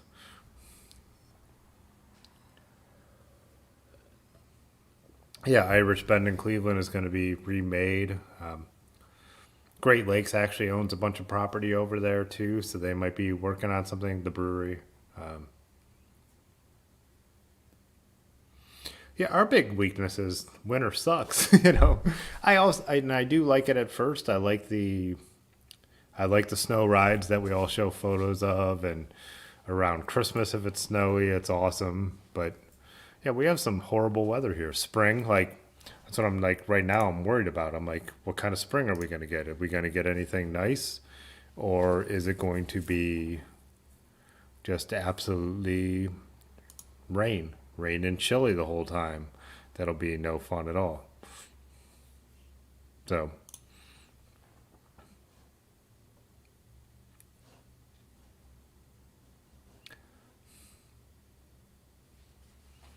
yeah, Cleveland used to have a large Polish population, still does. It's just not as ghettoized anymore, and that term is a term that comes from that. Like it's not the term everyone thinks now, but yeah, like I'm Hungarian and my relatives are from the Hungarian part of Cleveland. The Polish part of Cleveland was right next to there, and they were all ethnic ghettos. Like Cleveland, like every Midwestern city at the turn of the century when they were blowing up and getting industrialized, like all the different people from Eastern Europe, especially, stuck together and stuck with their culture. So it's Hungarian, Polish, Slovenian. There's still a huge Cleveland still celebrates Dingus Day. Um, so there's a big yeah. Cleveland is famous for its Polish. Still, like there's a lot of that kind of history there, and the little ethnic divisions and enclaves and stuff like that. There's still a lot of that. There was a little more when I was growing up than there is now, but it still exists, and the pride has come back around kind of with the Eastern European thing, especially in Cleveland and Northeast Ohio, is very strong. Akron kind of blew up a little later, and a lot of the people were coming up from like the countryside to work in the rubber factories from West Virginia and stuff like that. But Northeast Ohio in general has a ton of people originally from West Virginia.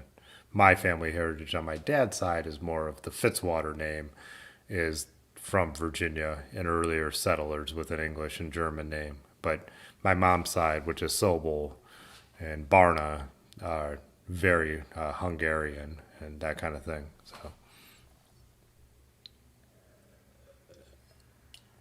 oh, Rusty said his wife is from Parma. Like 75% of her class is Polish. So yeah, I'm from Parma Heights. That's where I was born. It was in Parma Heights. And my grandpa owned most of Parma and invested heavily in real estate. And my grandma didn't like the risk and he sold it off. And then in the 50s, Parma just exploded with being Cleveland's number one suburb. So yeah, but that whole Parma is like what I consider. Yeah, I mean, that would be where I'm from. Oh, Rusty said weather's the number one reason he moved away. Yeah, yeah. The pierogies remain Jay Dandy. Yep.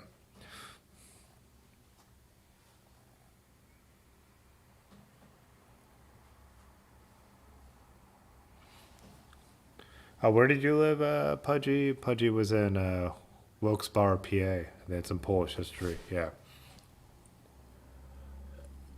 Yeah, so it was the Eastern European, immigration that was huge when this part of the country was blowing up and like the fastest growing part of the United States. Everything was going on here. You know, there was a stretch of from the 1800s to the early 1900s of presidents where they called Ohio the cradle of presidents, but everything was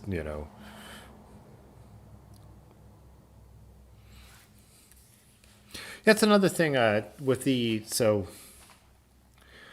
way the vaccination thing is going, and so on the Discord we're talking about the meetups, and I know some of us are far flung, not possible, but I really am looking forward to the time where we can all get together and maybe plan some official rides.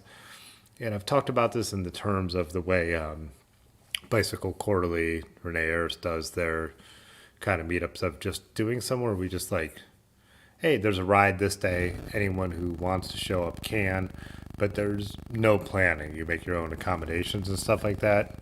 I know a few of us have talked about some more in-depth stuff, but hopefully this summer we could do some of that. Especially, with us Ohio guys, it'd be a little easier. But if we could work that into some of the far-flung stuff too, I think we could. Excuse me. That's what I made the Discord, you know, meetups for, and me and Pudgy were kind of talking about like whether something's official or not, and whether we're taking responsibility for it. We'll work all that out, but I really want to do that kind of thing, and I want to meet more of everybody in person. So, where does this chat have gone?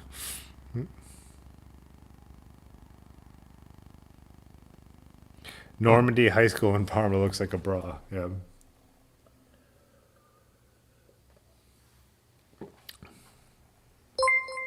Reeners. Patrick Lou subscribed to the channel. Hey, thanks, Patrick. Thanks for the subscription. I think that's the first time that's happened on the live stream.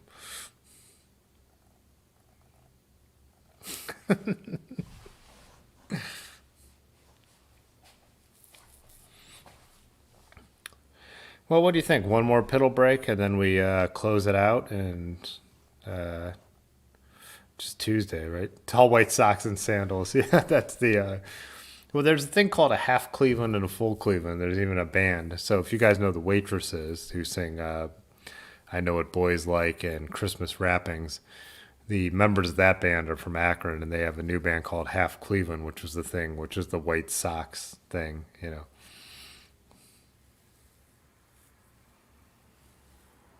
Let's do one more piddle break, and then we'll come back, wrap it up, talk about some, the plans, what's going to happen next.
Man, I have that time so perfect. I walked right back when I saw the VGNO popping up there. The graphics should be yellow. Oh yeah, I could. It's got all those adjustments to make. Those are templates that I was able just to mess around with. So.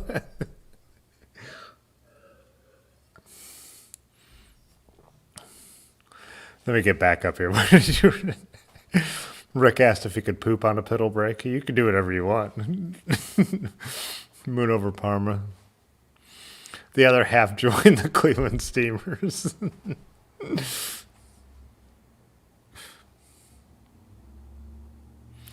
JMZ said it's his favorite part of the night. Vital Pidio. Yeah. Oren was inspired by the video. Yeah, thanks for the photo earlier, Oren, of the t-shirt.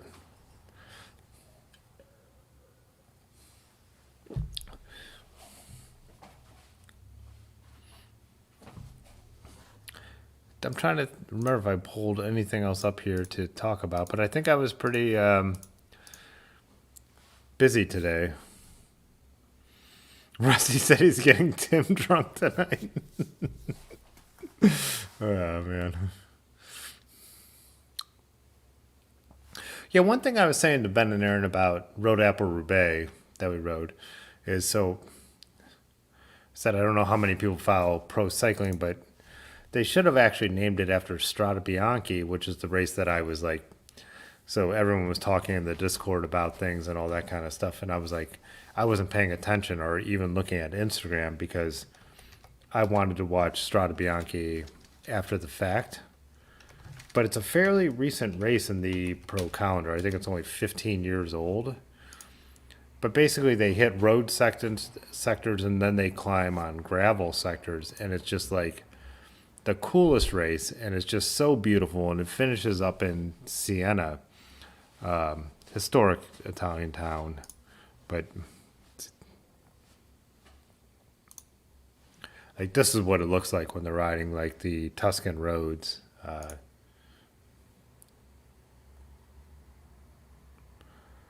It's just the most incredible race, and it's so fun to watch.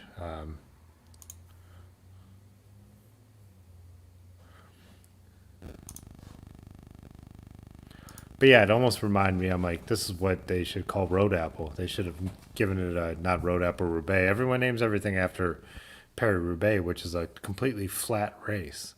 It just seems way more. It would make way more sense to use this in the name. But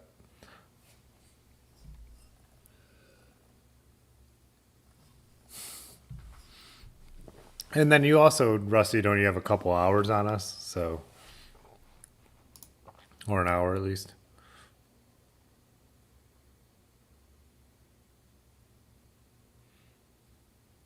Yeah, Jay Dandy. I should have put up those photos. I wonder if I can find them.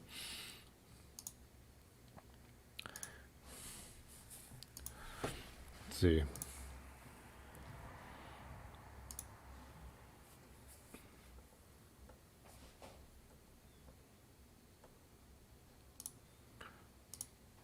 Yeah, so Road Apple, they always do like a music theme. This year they used Johnny Cash. So you can see the I Heard My Legs Today. This is Dandy's photo of his number and his t-shirt. I think, yeah, they always do a great job of that. But when he was climbing Heckle Hill, they had the steepest hill in the race is called Heckle Hill. And they had a climb, and he's going up, and there's a guy in a dinosaur in his photo. Where is that? That classic dinosaur costume.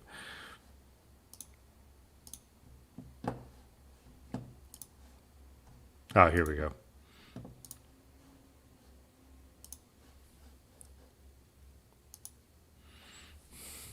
So that's Jay Dandy, I believe, in the white there, right? So, yeah, there's a beer handout up there at the top. Large March took his. He's like, oh, yeah, I'll take that beer. And I'm like, no. I always shake my head. I don't even entertain the thought. And I'm someone who likes to drink beer on a bike ride. But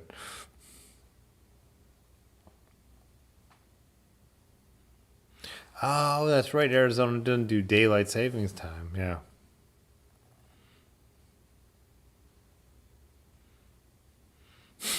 Pudgy.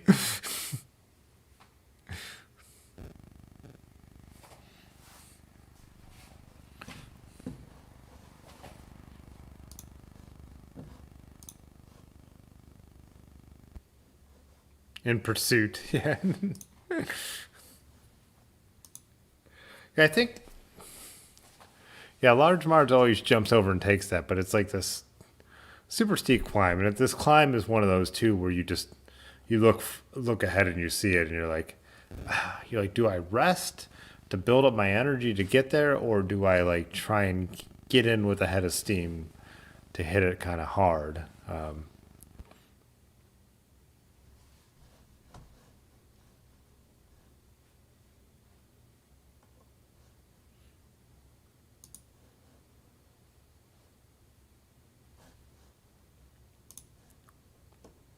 Yeah, so the other thing is on St. Patrick.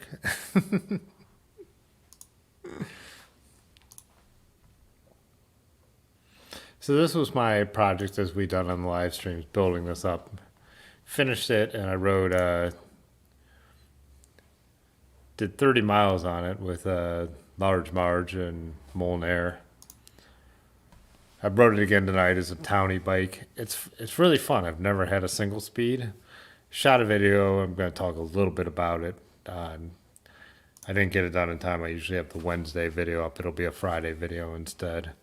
But it's just like really fun to jump on it. But like with the way my back and sciatica has been, like sitting upright is kind of fun. But they were making fun of me the whole entire 30 miles for looking like an old man, or actually the opposite, looking like I had my backpack on with my camera stuff in it, so like looking like a little kid. But so after this ride where I posted that photo, right close to home, I flatted on the rear, and with it being the bolt on, I'm like, I could change it and all that. Erin was like, let me just run and get the car and grab you. And I mean, we were literally like less than a mile from the studio here. So she did. And so today I was like going to run my errands, and I'm like, I could just jump on something else. And I'm like, no, I want to ride the Miata again. It was fun. I want to ride that bike. So I changed the flat tire, put a new tube in it. It's a flip-flop hub. So one side, they're both 16 gear teeth. But the one side is fixed, the one side is freewheel. Well, I wasn't paying attention, and when I put it back in, I put it on the fixed gear side. My parking lot out here outside the studio has kind of got a downhill to it because it goes towards the Cuyahoga Valley. I got on it, and it was in the fixed gear position, which I've only ridden around the parking lot once. I started to go, and like when I went to coast and I just kept getting thrown over, I'm like, oh, it's in the fixed gear. I messed up. I'm like, oh, get used to it. Let's ride fixed gear tonight. I went another 10 yards, and I was like, this is terrifying. I went to make the turn to come back to the front door and go uphill. Again, tried to freewheel, and my feet got thrown around. Now I'm aware that I'm riding a fixed gear. I get near my door, and I try to stop riding, stop pedaling again, and I almost get thrown. And I'm like, I cannot ride a fixed gear. Like, I am totally unprepared for this.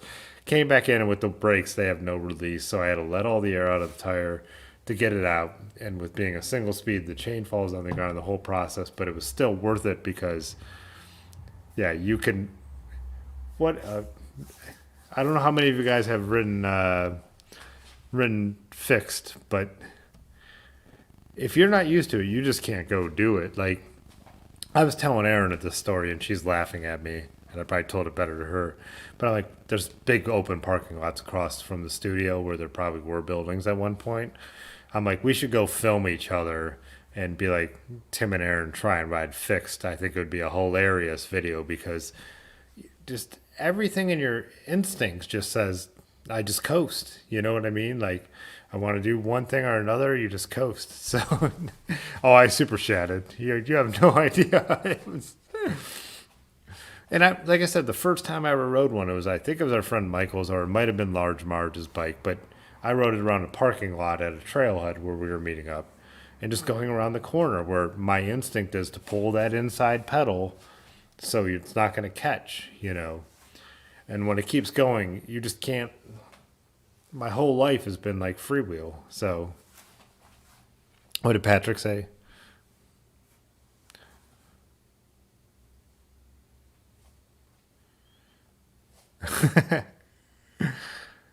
Patrick said he got used to fixed, but never truly enjoyed the way you say they will. Yeah. Rusty said never ridden fixed, but super intrigued. So I think when we were building up the bike, when I was building the Miata, where we go? There we go. I was talking about that. I'm like, I'm gonna set it up fixed. I've never had it fixed. Maybe I'll just put the front brake on, like a whole new experience, you know. And at the last minute, I'm like, it's got a flip flop. I've never ridden a single speed either, so maybe I try the single speed first, and then work my way into the fixed gear. And Large Marge, I think, commented on here. He was like, go single speed, put the brakes on. And this is a guy who, when I met, only rode fixed. Like, the only bike that I knew he had was a fixed gear. And he's telling me, like, yes, 100% go single speed. Yeah. So he was totally right. You just can't go and take off on a fixed gear and be like, I'm going to figure it out. Like, if you have a muscle memory for free wheels, it is crazy. And so on Monday, Large Marge was riding his Salsa Storm Chaser fixed. But it was funny because we both had the same gear ratio. So we're talking to Erin. We're like, we got to get up ahead of steam to get up this little hill and everything. Yeah, it was kind of fun to ride with someone else riding a single speed, but he was doing it at a whole new level because he was riding it fixed. But Rusty said the riding of mountains with fixed is a great series. That's a great series. Yeah, I love the Alex Howes one. I think I watched the Lachlan Morton. Then we were watching the two dudes who have that crit team out west. I forget their names all the time. The two black dudes. It's not coming to me. But yeah, that's a great series. State Bicycles does that, right? Yeah. Riding fixed downs mountain sucks. Wow, you rode fixed down Gates Pass once. Yeah, see, I couldn't even get down my little parking lot, which is a tiny slope. But this is not. I mean, it's 2%, maybe grade. And I was like, holy shit. And I'm like, well, this is time to get used to it. Do it now. I'm riding a flat ride, just a city ride, and I was like, no, I am not comfortable. The other thing is, I don't have. Oh, Corey and Justin Williams. Thanks, Pudgy. Yeah, Corey and Justin Williams are the two dudes. Legion. Beast. What is he called? Beast? Yeah.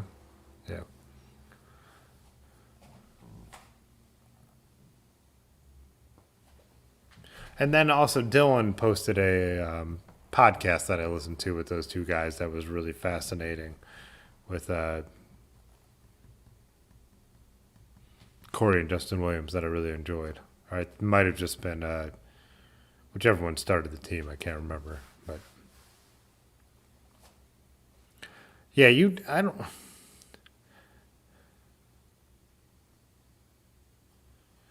Yeah, so obsolescence is downhill fixed. Don't you just take your feet out of the clips? So that's another thing. I would have, yeah, Nation's first beast. Yeah, I need. So I don't have cages, and I mentioned this when I was building up in last week, like. Because these pedals that I do have for this bike, and I spent nothing on this bike. Everything was traded for or given to me, or the only thing I paid for was the cables and the housing. And I bought that bar tape for another bike, but like 2 years ago. So I want to make everything work. But not having cages or clips, like, also is a thing with fixed. I think you need to be attached to the bike better to be able to ride it better. But when I first learned about bike messengers, we were watching all those videos in New York of them riding down like even the bridges, like the Manhattan Bridge and Brooklyn Bridge, Williamsburg Bridge. And they would take their feet out and they would rest them on the down tube and just let the pedals spin. But if you've never done that, like, I'm not going to go do that and then try and get my cadence back and put my feet back in. That's for like people who have a feel for it already, That's not amateur. I've never ridden a fixed gear stuff. Like, I'm just going to get the speed up and take my feet out of the pedals and let them go. It is what people do, but it's not what I'm going to do. I mean, like you said, muscle memory. There's a whole huge muscle memory thing there. Yeah, Pudgy just said straps or clips are a must. Yeah. That was the thing with me riding on pedals where I already don't have good traction. It was already for me getting home. I rode into the Cuyahoga Valley tonight. I decided I didn't want to go back up a super steep hill over to the huge bridge across the valley. I'm like, I'll just go down the valley and come up. But again, I had to keep my speed so high. I'm running a 42.16 on this, I think, and I was fine. But yeah, keeping traction on the pedals is a tough thing without having cages on these yet. So I think I'll definitely be like sticking to flatland on this bike until I could find the right cages for it.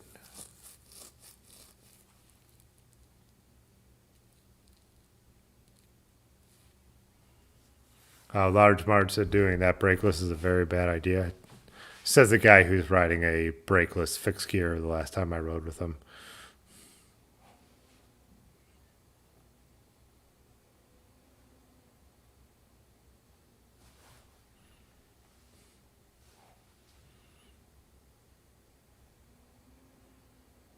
I'm trying to catch up here. Used to have Untapped, haven't looked it up in ages.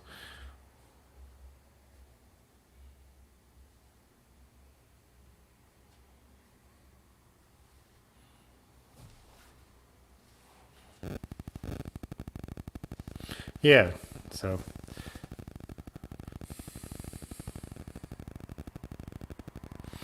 Russ getting surly, not the bicycle.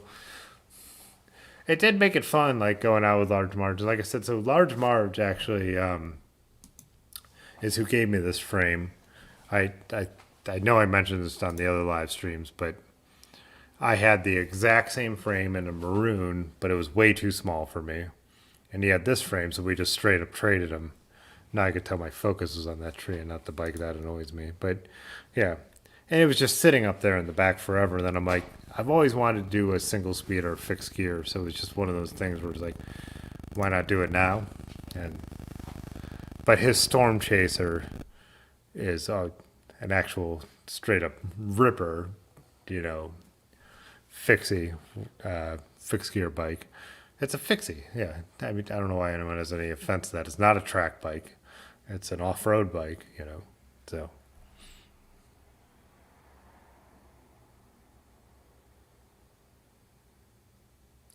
Yeah, I think single speed is. I was saying to Large Marge when we were riding yesterday, it's kind of cool not to think about shifting. I'm always thinking about shifting, and we live in a hilly place. Gears make sense. Gears make more sense than a single speed where we live. Like, that's just the way it is. But it is kind of fun just to start cruising and being like, I'm not going to think about shifting at all. I just have to think about the effort I have to put in. That was like a whole new experience, and it was fun. Just a different way to appreciate your bicycle. I mean, it's the way we grew up, right? I had a little Huffy BMX, and it was foot brake. That was actually foot brake bike. But yeah, just like a whole new appreciation. Rick said now he wants to try one. I think I will flip the hub over and try it out, even if it's just to make you guys laugh and make a video out of it. But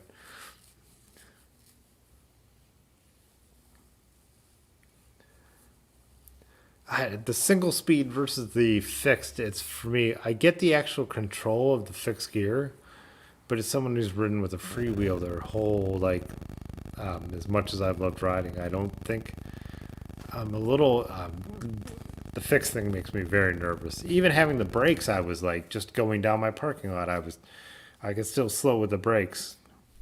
But I was watching Large Marge, he knows his, the skidding out the tire, he knows how to do it. That's the world he comes from, I don't.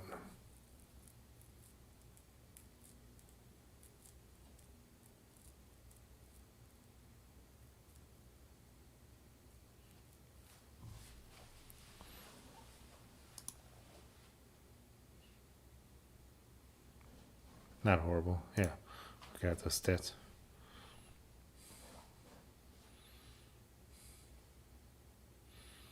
First Huffy bicycles are the first taste of freedom. Yeah,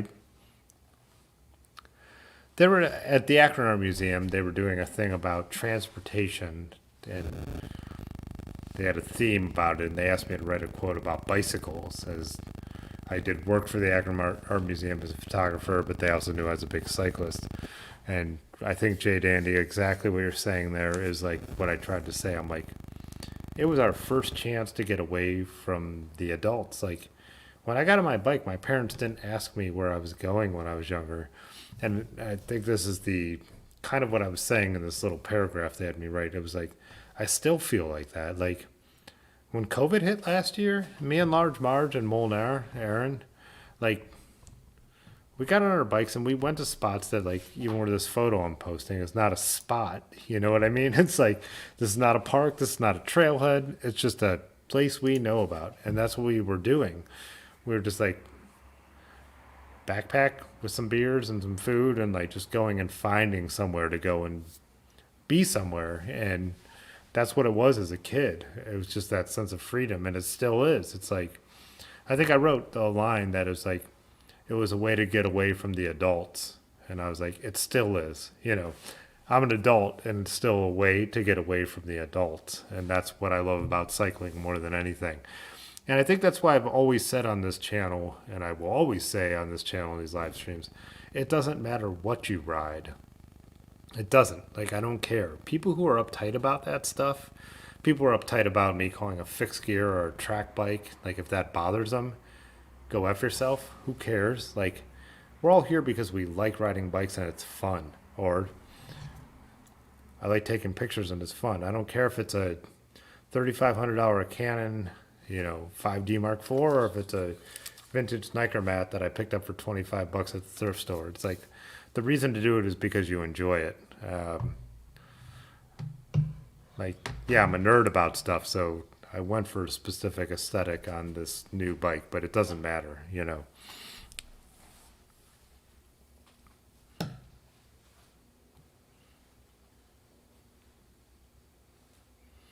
Six Speed's a Silver Spoon kid.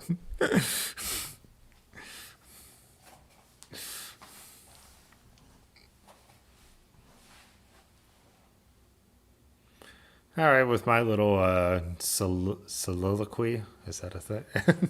I think I'll wrap it up. Like I said, I did not get together a video for Wednesday, which I like to do, but it'll come out on Friday about that single speed. Didn't get the members video together for last weekend like I planned, but it's half done. There'll be more of those. There'll be more in the future, just with the ride and stuff. It's been a little bit hectic.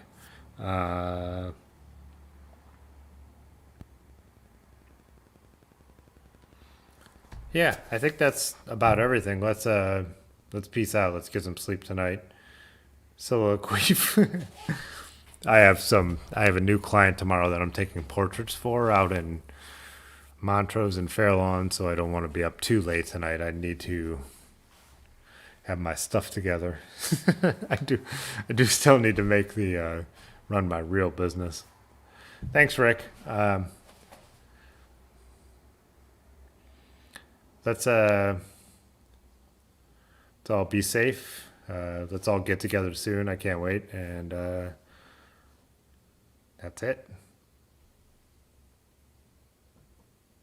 Okay, bye. All right. Cause Yeah. this time. Fitzwater photo.